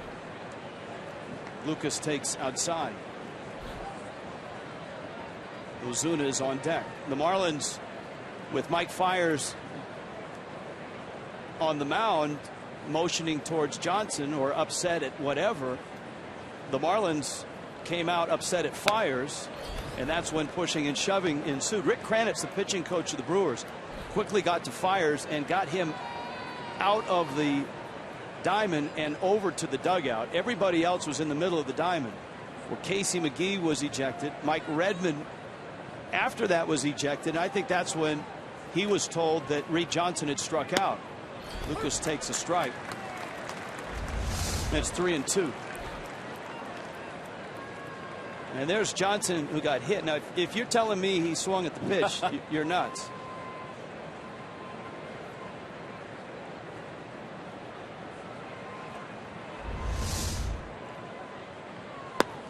And Lucas swings and misses.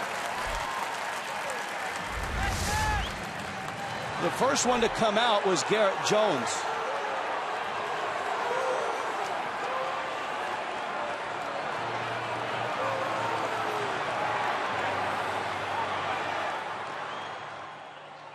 They just can't believe that it was called a strike. Well, called a swing. A swing, and rightfully so. Well, and obviously the Marlins are upset Giancarlo Stanton was hit in the face with a fastball, and that an 0-2 pitch was up and in on Reed Johnson. Now, Fiers had pitched inside the entire game. There's no denying that. The Brewers pitching staff has this whole series. We've talked about it.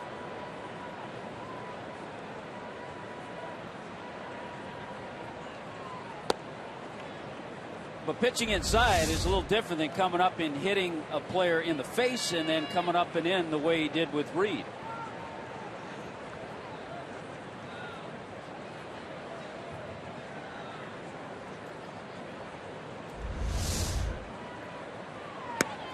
Ozuna takes a fastball for a strike.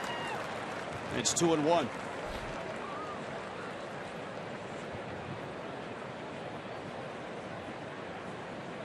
Chuck Hernandez, Reed Johnson. And a broken bat, one hopper. Now, as we pointed out, Ron Renicky, in surveying the situation, smart to get Fiers out of the ball game and try to diffuse this as much as he can. I think the Marlins are upset, obviously, at Fiers, and they're upset at the umpiring crew. And, you know, you watch Giancarlo Stanton get hit by a fastball in the face, and that's that's hard to watch for a team that Stanton has been carrying throughout the year. An MVP season, a team that lost 100 games last year. Stanton has had such an incredible year. He's been such a unselfish superstar. Jones pulls it to first, and Clark steps on the bag. And the Marlins are done in the 6th. 4-0 Brewers.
The Miami Marlins have been shaken to their core here tonight in Milwaukee.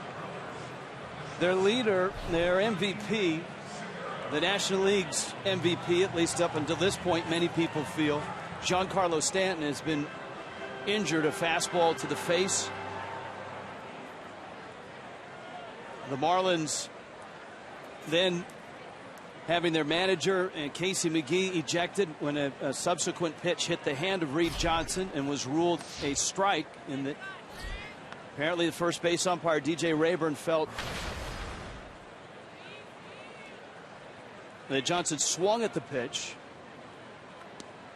Benches cleared, bullpens cleared. The Marlins lost their right fielder, their third baseman, and their manager. The Brewers didn't lose anybody. And it's a 4-0 ball game. Anthony DeSclafani, a ground ball in the hole. Echeverria has it, fires to first in time to get the out. And so there's a lot of different emotions running in that Marlin dugout right now and on the field. Obviously, the minds of a lot of Marlins are with Giancarlo Stanton. And the anger that they feel must be directed in a lot of different places right now. The fact that Stanton is injured, the fact that Fires came in and hit Johnson, the fact that the umpires called Johnson out on strikes. You brought up a good point, Rich, in talking about fans at home watching just have no idea when you're together as a group the way every team is. And when you've gotten to this point of the season the way the Marlins have, you had the season you had last year losing 100 games, and then everything happened that happened in that inning. You can't imagine the emotion and feeling that goes on.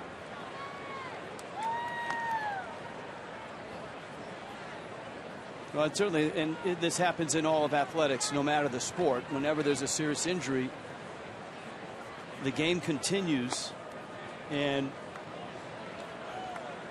somehow, some way, you've got to refocus it and find your concentration.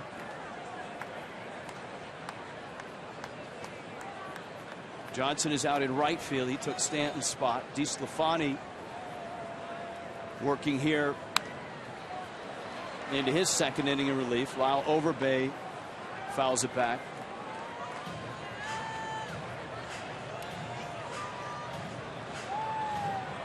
There was a point where the Marlins almost refused to take the field after the umpires had called Johnson out. Nobody budged from the Marlins dugout, almost in a protest that they weren't going to have any of what was going on, any of it. The Stanton injury, the call on Johnson, the ejections. They just stayed in the dugout, and finally, reluctantly, they trickled back out onto the field.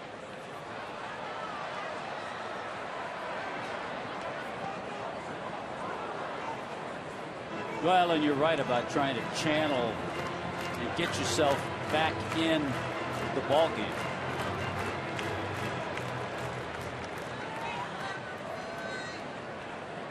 Overbay.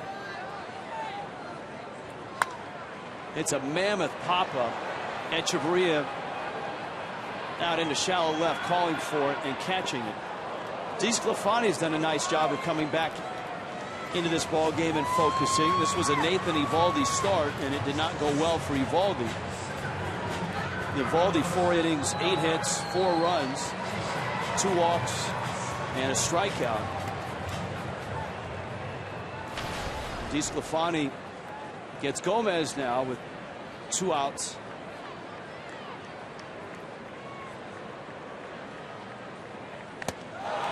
DeSclafani hits Gomez. He's been ejected. DeSclafani came inside, hit Gomez. He's been ejected. Marlins aren't happy about this either. See, because it's not an automatic ejection. So you try to pitch inside, you miss a little bit, and you clip him. And all of a sudden you get thrown out of the game. Unbelievable.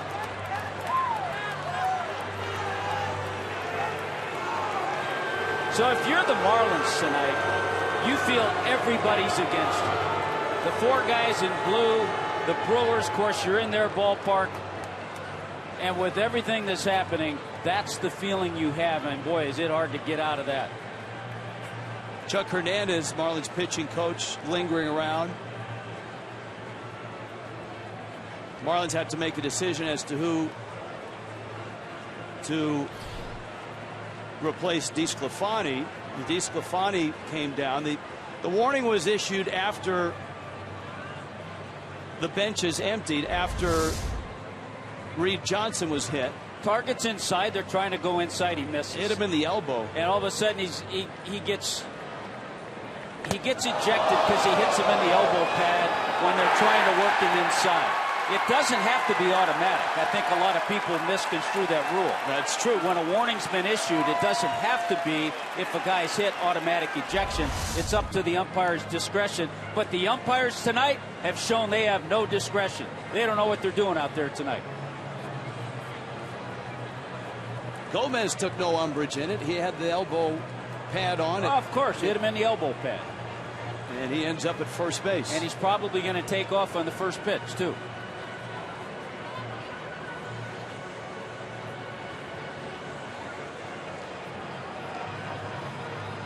Dan Jennings comes into the ballgame. Wes Kendall, Toyota, called to the pen.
Long way to go in this ball game. Anthony DeSclafani has been ejected.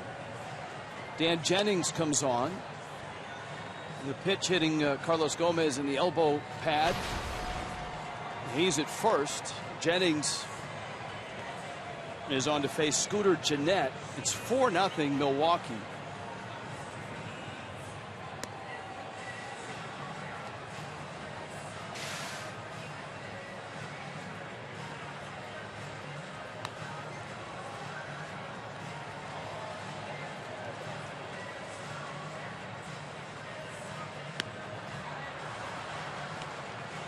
Of course, DJ will get as long as he needs to get himself loose.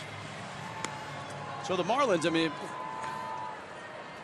again, we know that there are fans that are coming and going from our telecast, and some that may have just hopped in. With Giancarlo Stanton hit in the face with a fastball, the subsequent at bat, Stanton was taken by a medical vehicle out of Miller Park.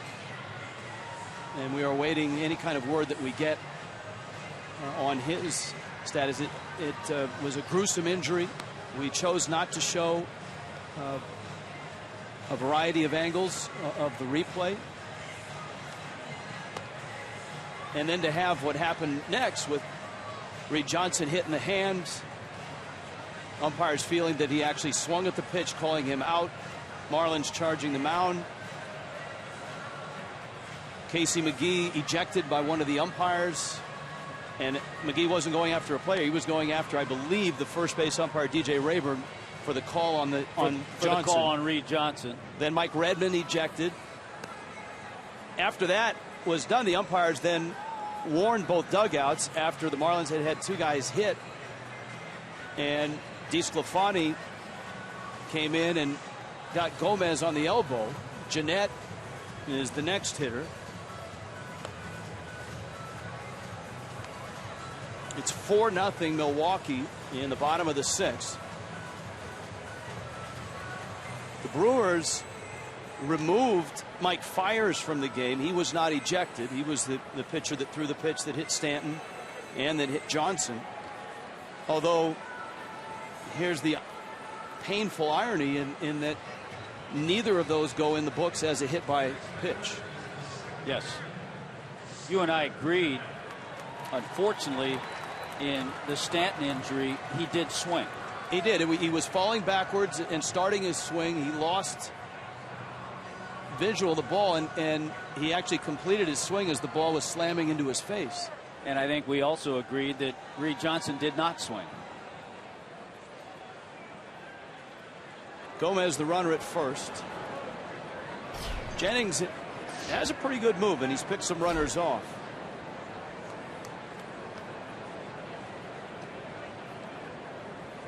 And he'll go to first.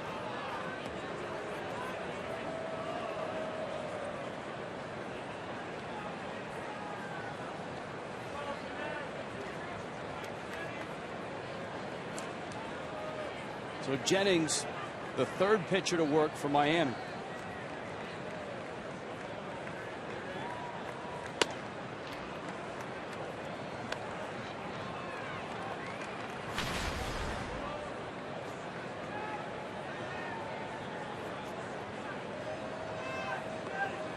Gennett had an RBI single in the fourth.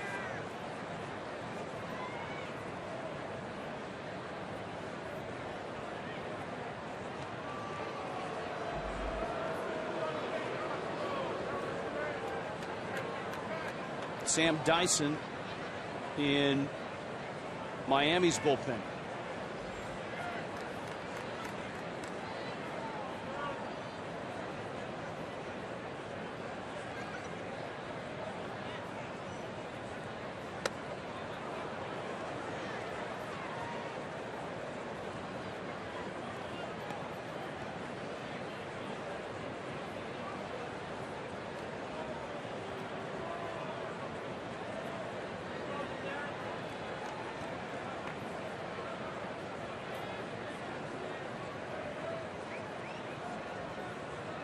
Gomez at first, not running. The 1-1 is out.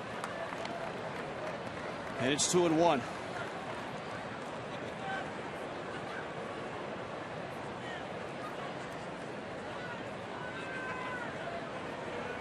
Marlins will fly to Philadelphia tonight after the game.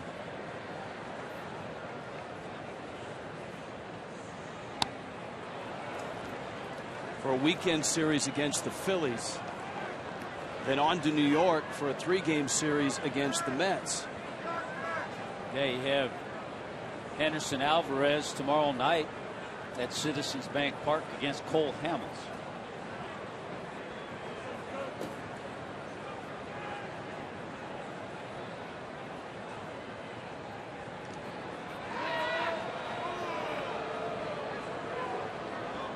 Alvarez returning to the rotation after missing a turn with a sore oblique.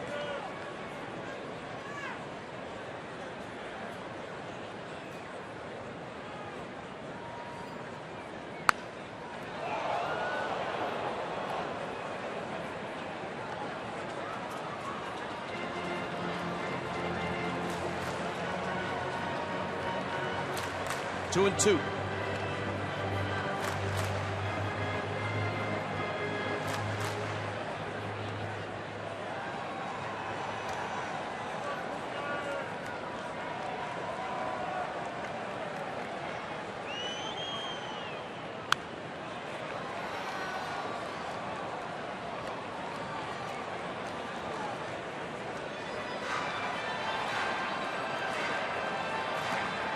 Two outs, bottom 6.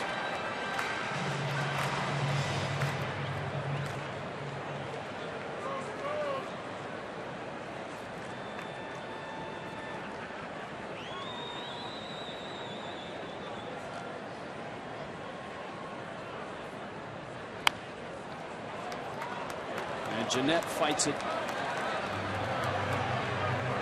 Knocks it foul. It's 2 and 2. Fires went 5 innings, didn't give up a run. He gave up 3 hits. Of all the 4 innings, 4 runs.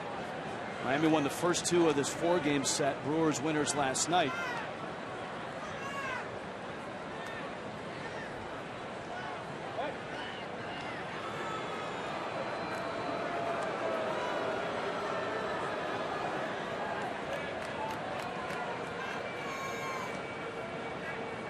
Jennings trying to get through the bottom of the 6th.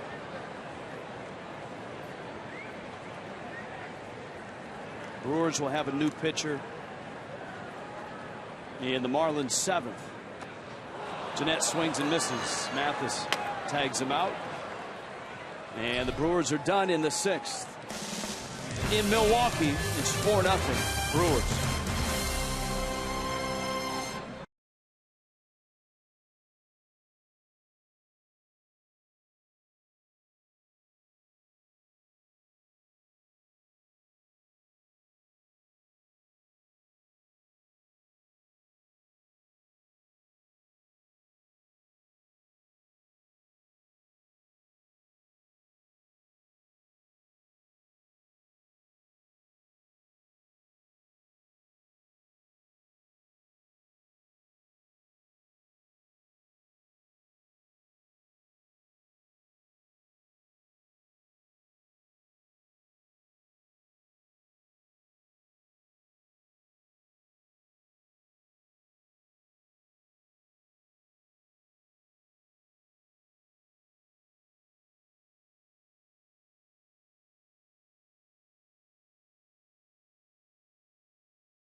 On top of the Marlins in the 7th in Milwaukee.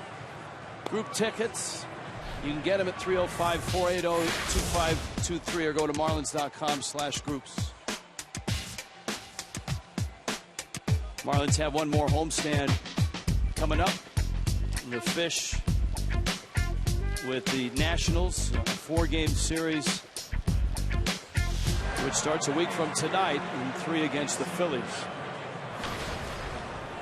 Brandon Kinsler now for Milwaukee.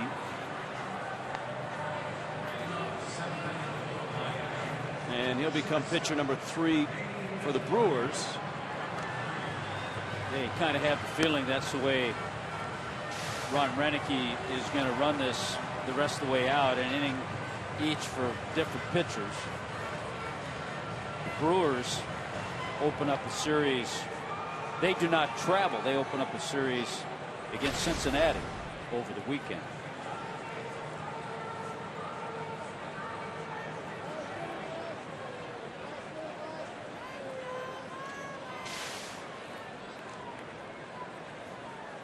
Here is Echeverria now. He's got Jeff Mathis behind him. And then the pitcher's spot. And Echeverria takes a strike. So the Marlins looking up and down their lineup with Stanton injured, obviously. McGee ejected. We've got Reed Johnson and Ed Lucas in those spots.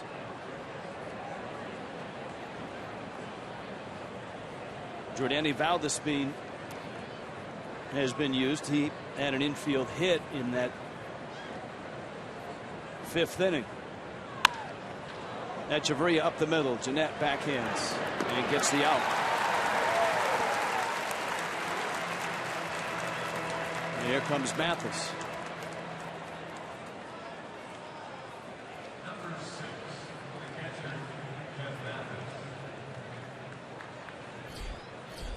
As well as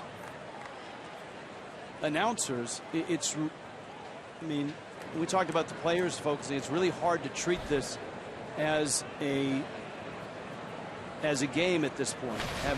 It's frustrating. Having seen Stanton injured to that extent and watch what we watch unfold.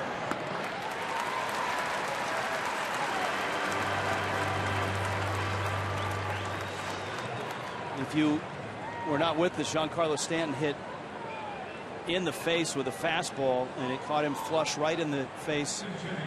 Looked like underneath the left eye on the cheekbone area. It was Stanton was it was an 88-mile-an-hour fastball.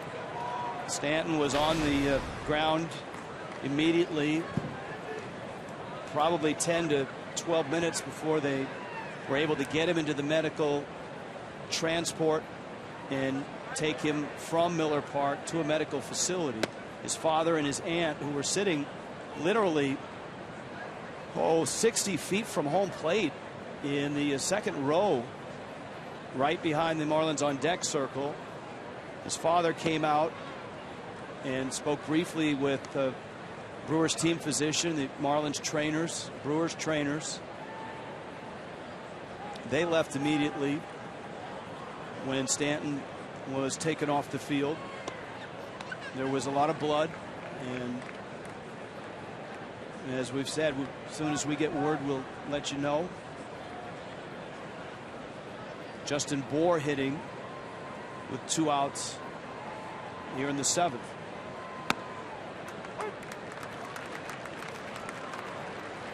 Rob Leary is running the team. Mike Redmond on the subsequent pitch. Stanton, as he was falling backwards, did start his swing and couldn't stop it as the ball slammed into his face. And it was ruled a strike. Reed Johnson had to inherit an 0-2 count. And Fire's next pitch came up and in and hit Johnson in the hand. And as he tried to get out of the way, the first base umpire, DJ Rayburn, said that the ball hit Johnson in the hand.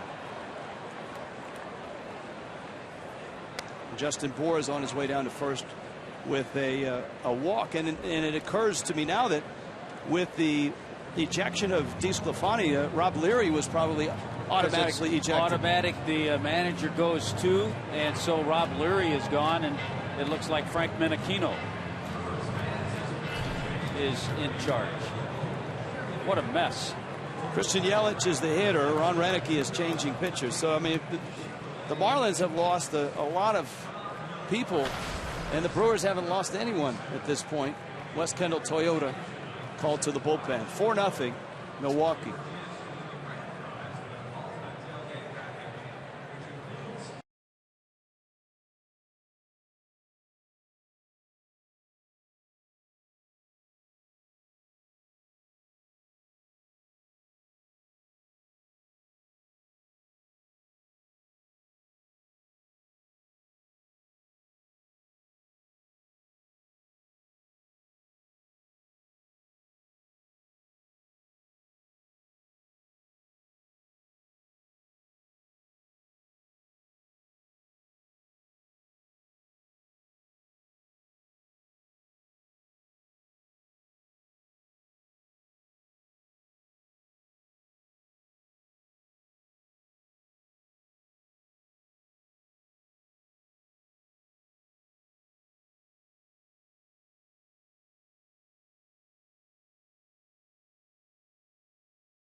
Managing debut in a way that he never could have imagined, and certainly would gladly trade at any point right now. As the Marlins trail in this ball game by a score of 4-0. Christian Yelich with Justin Bour at first. Palmetto 57 Nissan leaderboard. 5 hit streaks of 10 or more, although Yelich 0 for 3 in this one. He's not extended his hit streak, which sits at 13. A couple of streaks, or a few more streaks. Christian Yelich try and extend his. Echeverria at 9 is 0 for 3. Marcell Ozuna 0 for 3. His is at 6.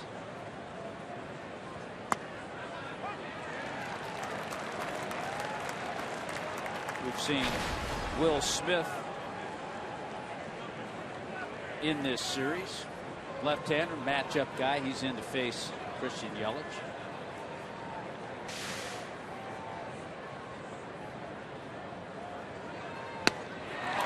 Yelich swings and misses, slams his helmet, slams his bat.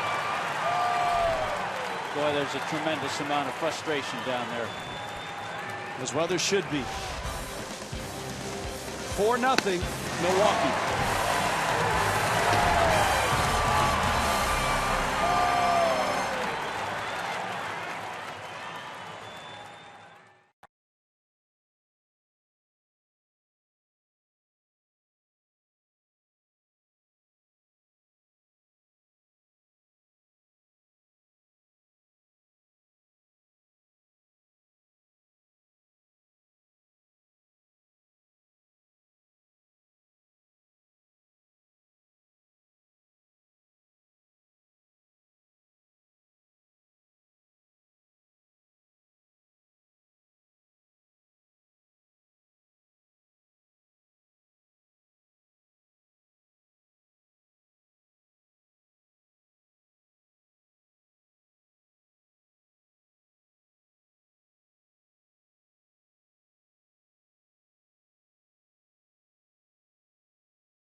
on top.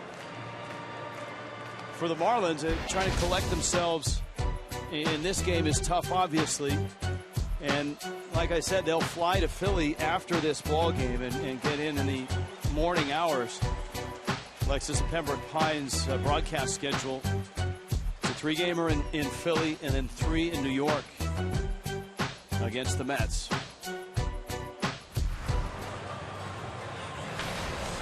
Marlins Live follows this. We will have sound from the Marlins clubhouse. We will get you any news that we receive on the condition of Giancarlo Stanton, taken to a nearby medical facility. Sam Dyson warming up. Dyson will take over for Dan Jennings. For those of you that were not here and missed the entire sequence, here's the 5th inning. Stanton on an 0-1 pitch gets hit up in the face. It was called a swinging strike, a serious injury. Stanton was down for about 10 minutes. Medical transport took him out. The Marlins were physically shaken. Reed Johnson, because it was called a swinging strike, Reed Johnson came up, was hit in the hand, and the first base umpire, DJ Rayburn, said it was a swinging strike. The Marlins were enraged. Mike Fiers was signaling into the Marlins dugout, if you want a piece of me, come on out. You saw him motioning. Yeah, that wasn't right. Come on out. Right there. That was not a smart thing to do. No, it wasn't. And the Marlins came out. Mike Redmond was ejected. Casey McGee was ejected. Anthony DeSclafani, an inning and a half later, threw a fastball in that clipped the elbow pad of Carlos Gomez. That brought an immediate ejection. Jeff Kellogg deemed it was intentional. Remember, after a warning, it's umpire's discretion. Kellogg thought it was intentional. Here's the pitch to Gomez. And DeSclafani and Jeff Mathis weren't happy with that. That sent not only DeSclafani out of the ball game, but Rob Leary, the bench coach, out. So Frank Menachino is running the team. Up the middle, Echeverria kicks it, fires it, and Lucroy is safe. So Lucroy reaches on an error by Echeverria, and the Marlins shaken to their core in a lot of ways. Obviously, to see Stanton hit and injured as seriously as it looked, everybody hoping for the best news, and then to have, you know, dirt rubbed in your face and the umpires kick you while you're down. That's like a good that. way to put it, and I don't care how professional you are, and this is a very professional ball club. It's just tough to resume and get that focus that you had at the beginning of the game. Ramos Ramirez is up right now. Sam Dyson.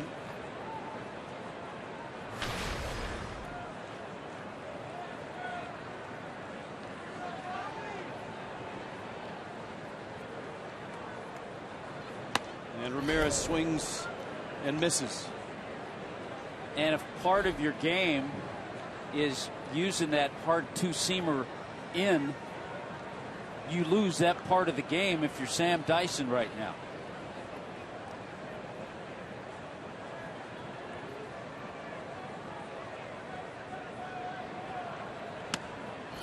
And Ramirez swings and misses. And he strikes out. Here comes Ryan Braun.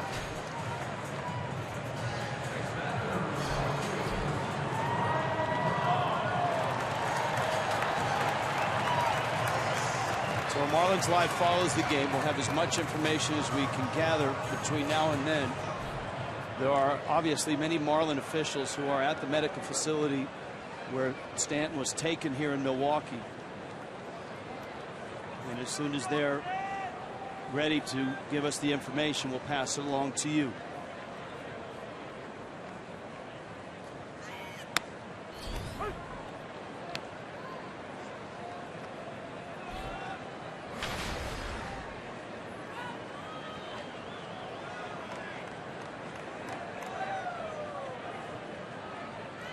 Braun homered back in the second. That was against Nathan Eovaldi.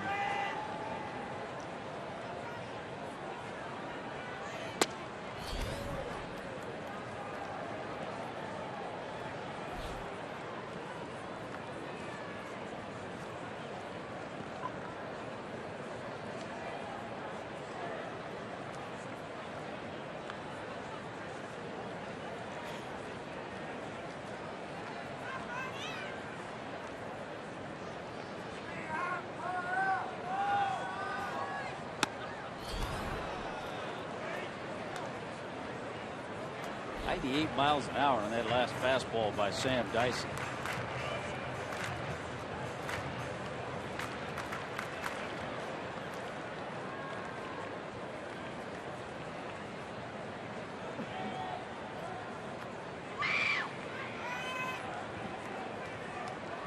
Here's the 1-2.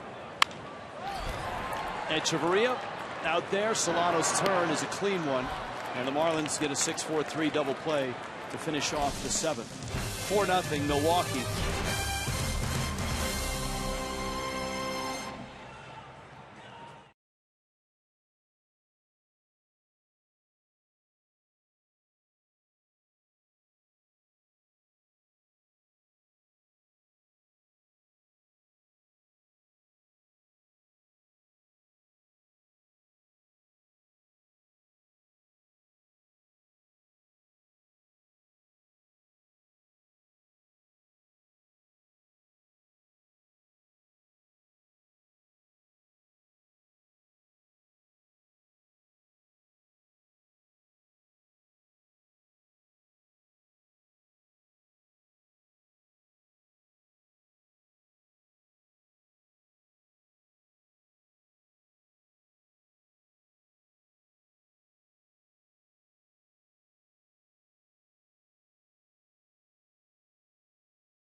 Eighth inning.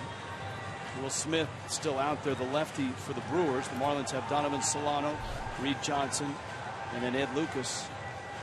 Mark Reynolds in the game. He comes in for Ramirez at third base.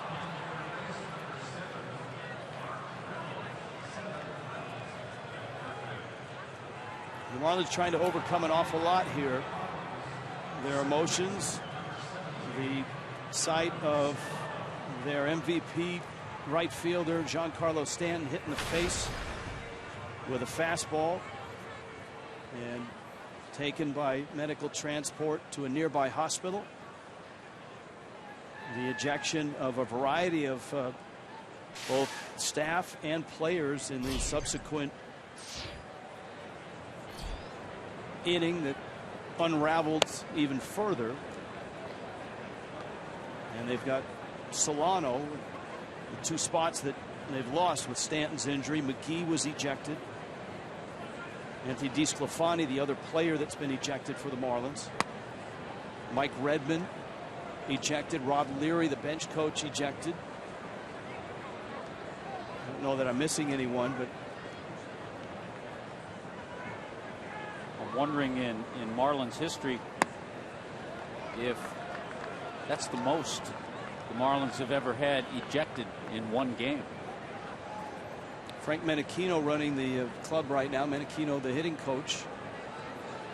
He's got help. He's got Brett Butler on that bench, who's managed in the minor leagues the last 5 years the AAA team of the Diamondbacks. And this is a clubhouse too that's very close to the dugout, so if there's any help needed from either Leary or Redmond, they're not far away. That one back to Smith. He knocks it down and does not get the out. It's dropped at first by Matt Clark.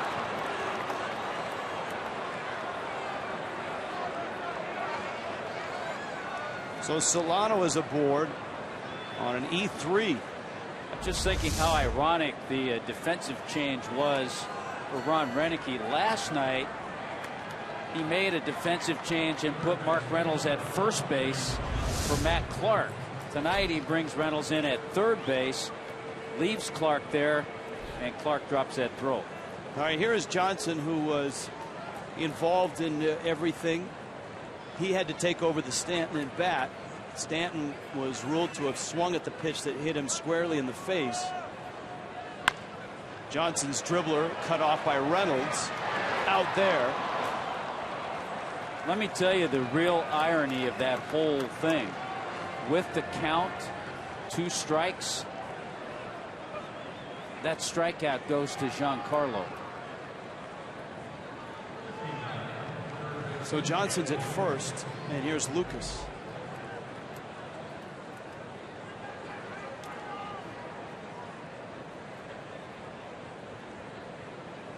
You know, in thinking back to that sequence as well, hit by pitch is reviewable by replay, but since the first base umpire DJ Rayburn or the home plate umpire Jeff Kellogg, we're not sure which, called Johnson swinging, then you can't replay it because it's a strikeout.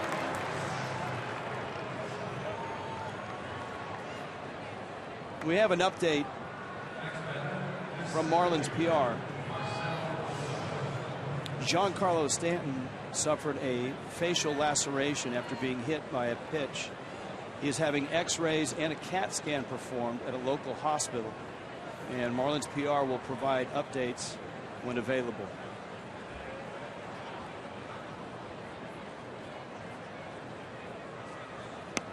So a facial laceration, x-rays, CAT scans.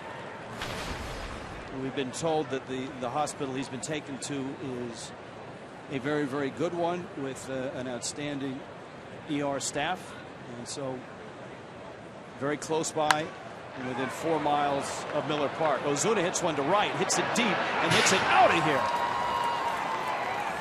Marcell Ozuna, a 2-run homer to right, and the Marlins cut the lead in half. And for Ozuna, he has homered in 4 consecutive games to tie a club record. And the Marlins rise up and get a couple back.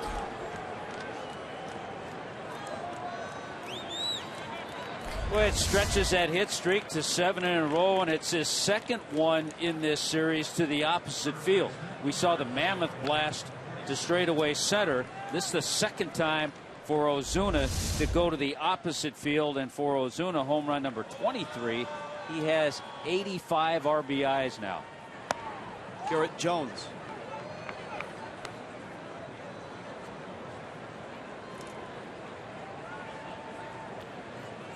Jones facing the lefty on an 0 for 2 night.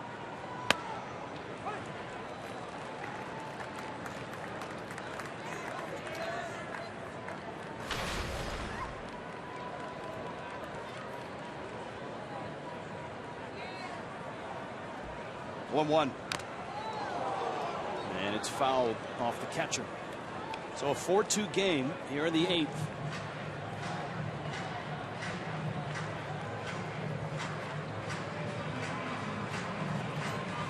And that, for whatever reason, brings a visit to the mound.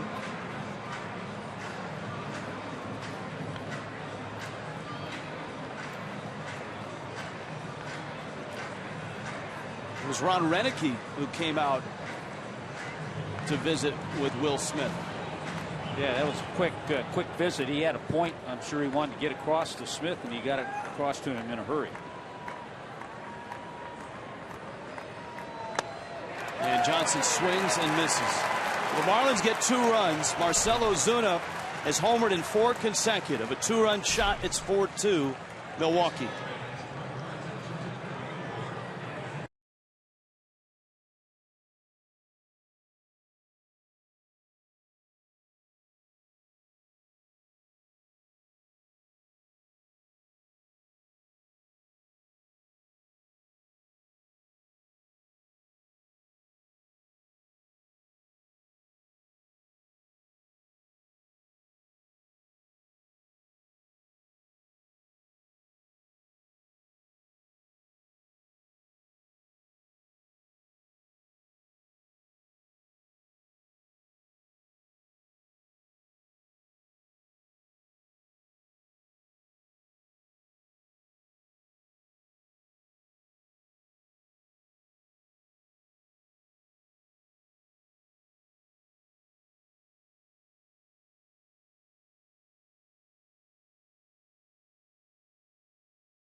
All right, Rich fans, it's never too late to download the MLB.com at the ballpark mobile app for great features throughout the year. Plus, check in through the app to earn free tickets. Download the free MLB.com at the ballpark app today. Mike Dunn into the ball game, and Dunn will pitch here in the 8th. Gerardo Parra is the leadoff hitter for the Brewers.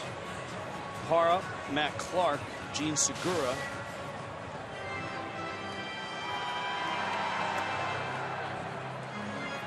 Dunn becomes pitcher number 5 on the night for the Fish. And Parra on a 1-for-3 night. So the Marlins have drawn within 2. It's 4-2. Marcell Ozuna's homer to right field.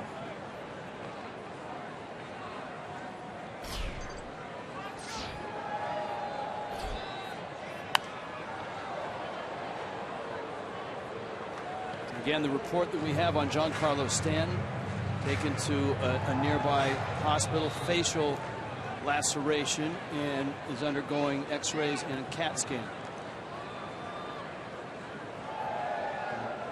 If we get more information, we will pass it along. Parra takes a strike.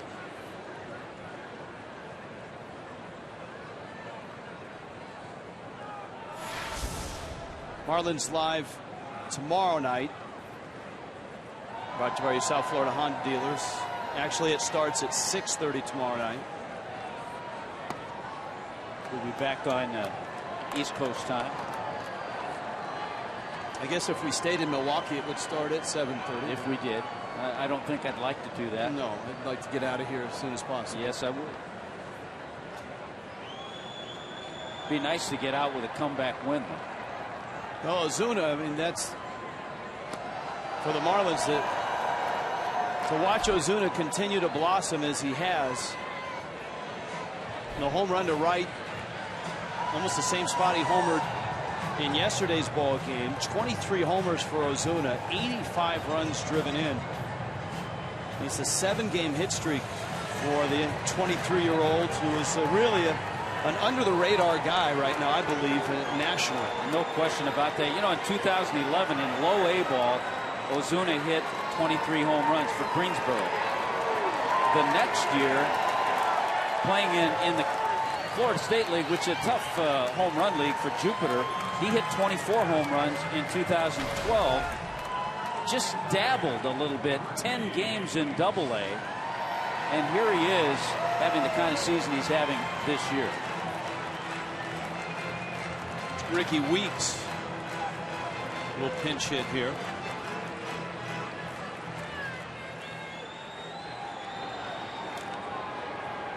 Weeks has appeared in this series as a pinch hitter. A guy that has seen some has started against lefties, has seen his playing time diminish over the last couple of seasons. The contract that he signed still pretty sizable in its last year.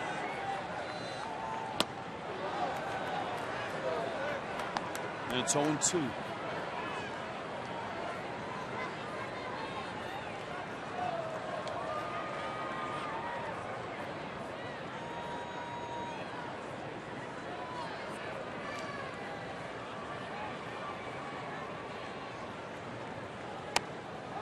Strike 3 called. Nice pitch by Dunn. A little breaking ball. Caught the corner. Well, he made some really nice pitches to put away a good hitter in a hurry. Francisco Rodriguez is in Milwaukee's bullpen. The Marlins will have 7, 8, 9 due up.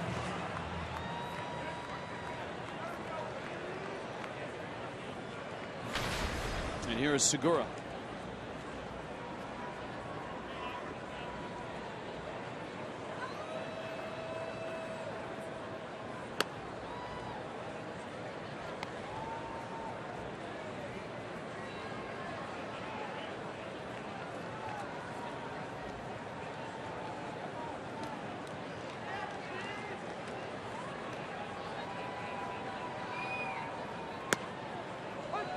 And a strike. Mike Dunn got good slider working for him tonight.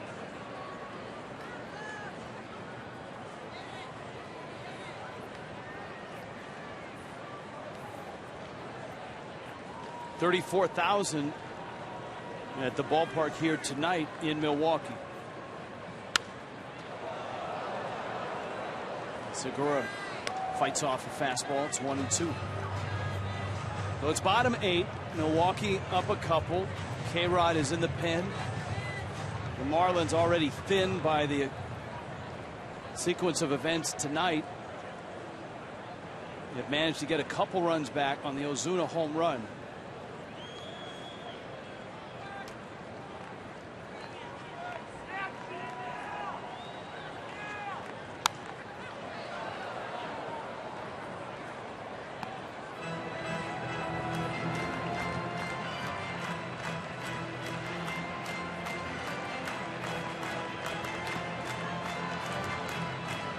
Adding to the emotion tonight for the Marlins, not only their best player, but their leader in Giancarlo Stanton, a guy that has led from the very start of spring training. And the big way that he's led is just by example, going out there every game. Jared Saltalamacchia today said, watching Stanton work, and this is the first year Saltalamacchia has been around him, he's the hardest working player he's been around. Watching him in the weight room, in the cage, swing and a miss. Well, the 9th inning arrives here in Milwaukee. The Marlins, on a real tough night, are down 4-2.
You can see him adjusting the lineup card.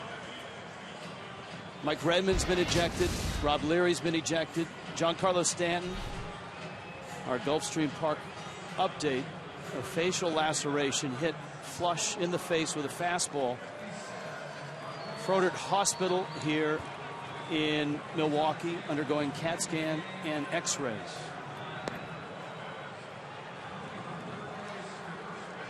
And the Marlins with a variety of bench personnel and players ejected in the aftermath of that, and the subsequent pitch that hit Reed Johnson in the hand that was ruled a strike.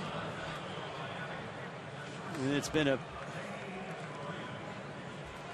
kind of a bizarre feeling in the ballpark, not just for the Marlins, but I think even for the fans here in Milwaukee over the last 3-4 innings. Francisco Rodriguez comes on to try to close this game. And Eddie Echeverria is up. Jared Saltalamacchia is on deck. He'll hit for Mathis. And then the Marlins have the 9 spot in the order. And so K-Rod and Echeverria. Echeverria diving stop. Segura on his feet, fires, and got him. Heck of a play by Gene Segura. And he robs Echeverria of a hit. We talked about it earlier. It's really been a well-played series by the Brewers shortstop Gene Segura. And if that's it for Etch tonight, his 9-game hitting streak will end on a great play by the Milwaukee shortstop.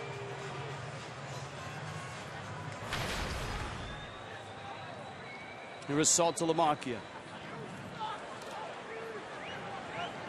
Jeff Baker has emerged on deck.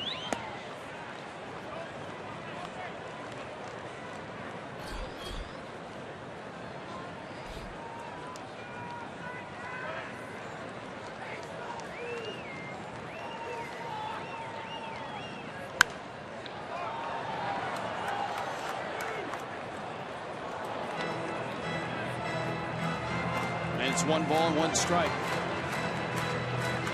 Saltalamacchia started last night's game. He started the first 3 games of the series, 1 for 4 last night.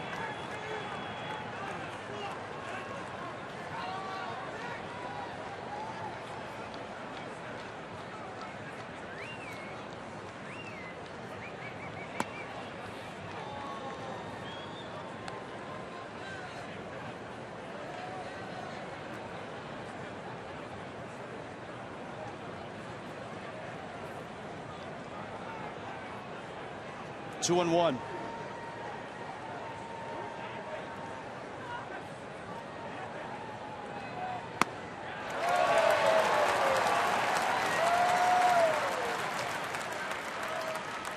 Two balls, 2 strikes.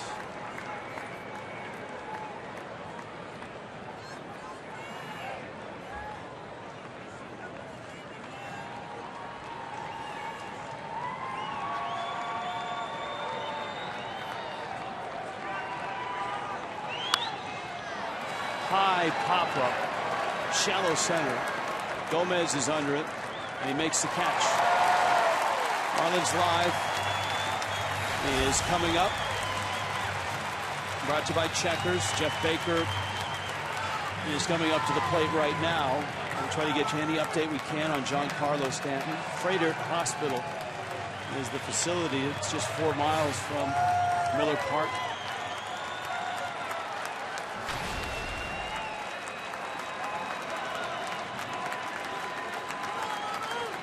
Yelich is on deck. Marlins would love to get Yelich to the plate with a shot to tie it. Baker takes one up and in.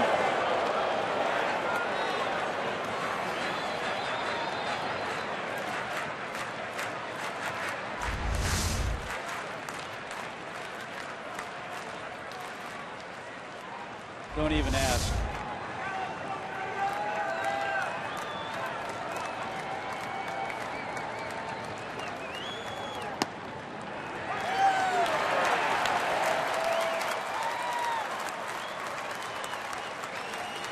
Ball and a strike.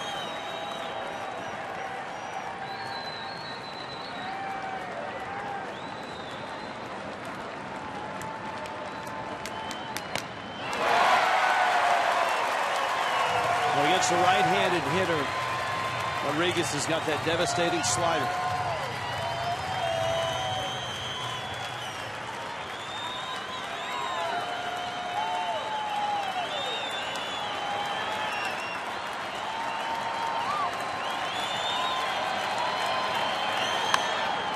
Baker fights it off and stays alive. Well, you can tell just emotion in swings that hitters are taking in this inning.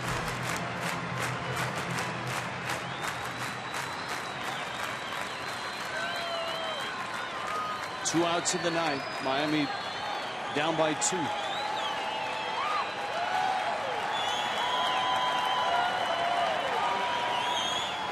Baker swings and misses and strikes out.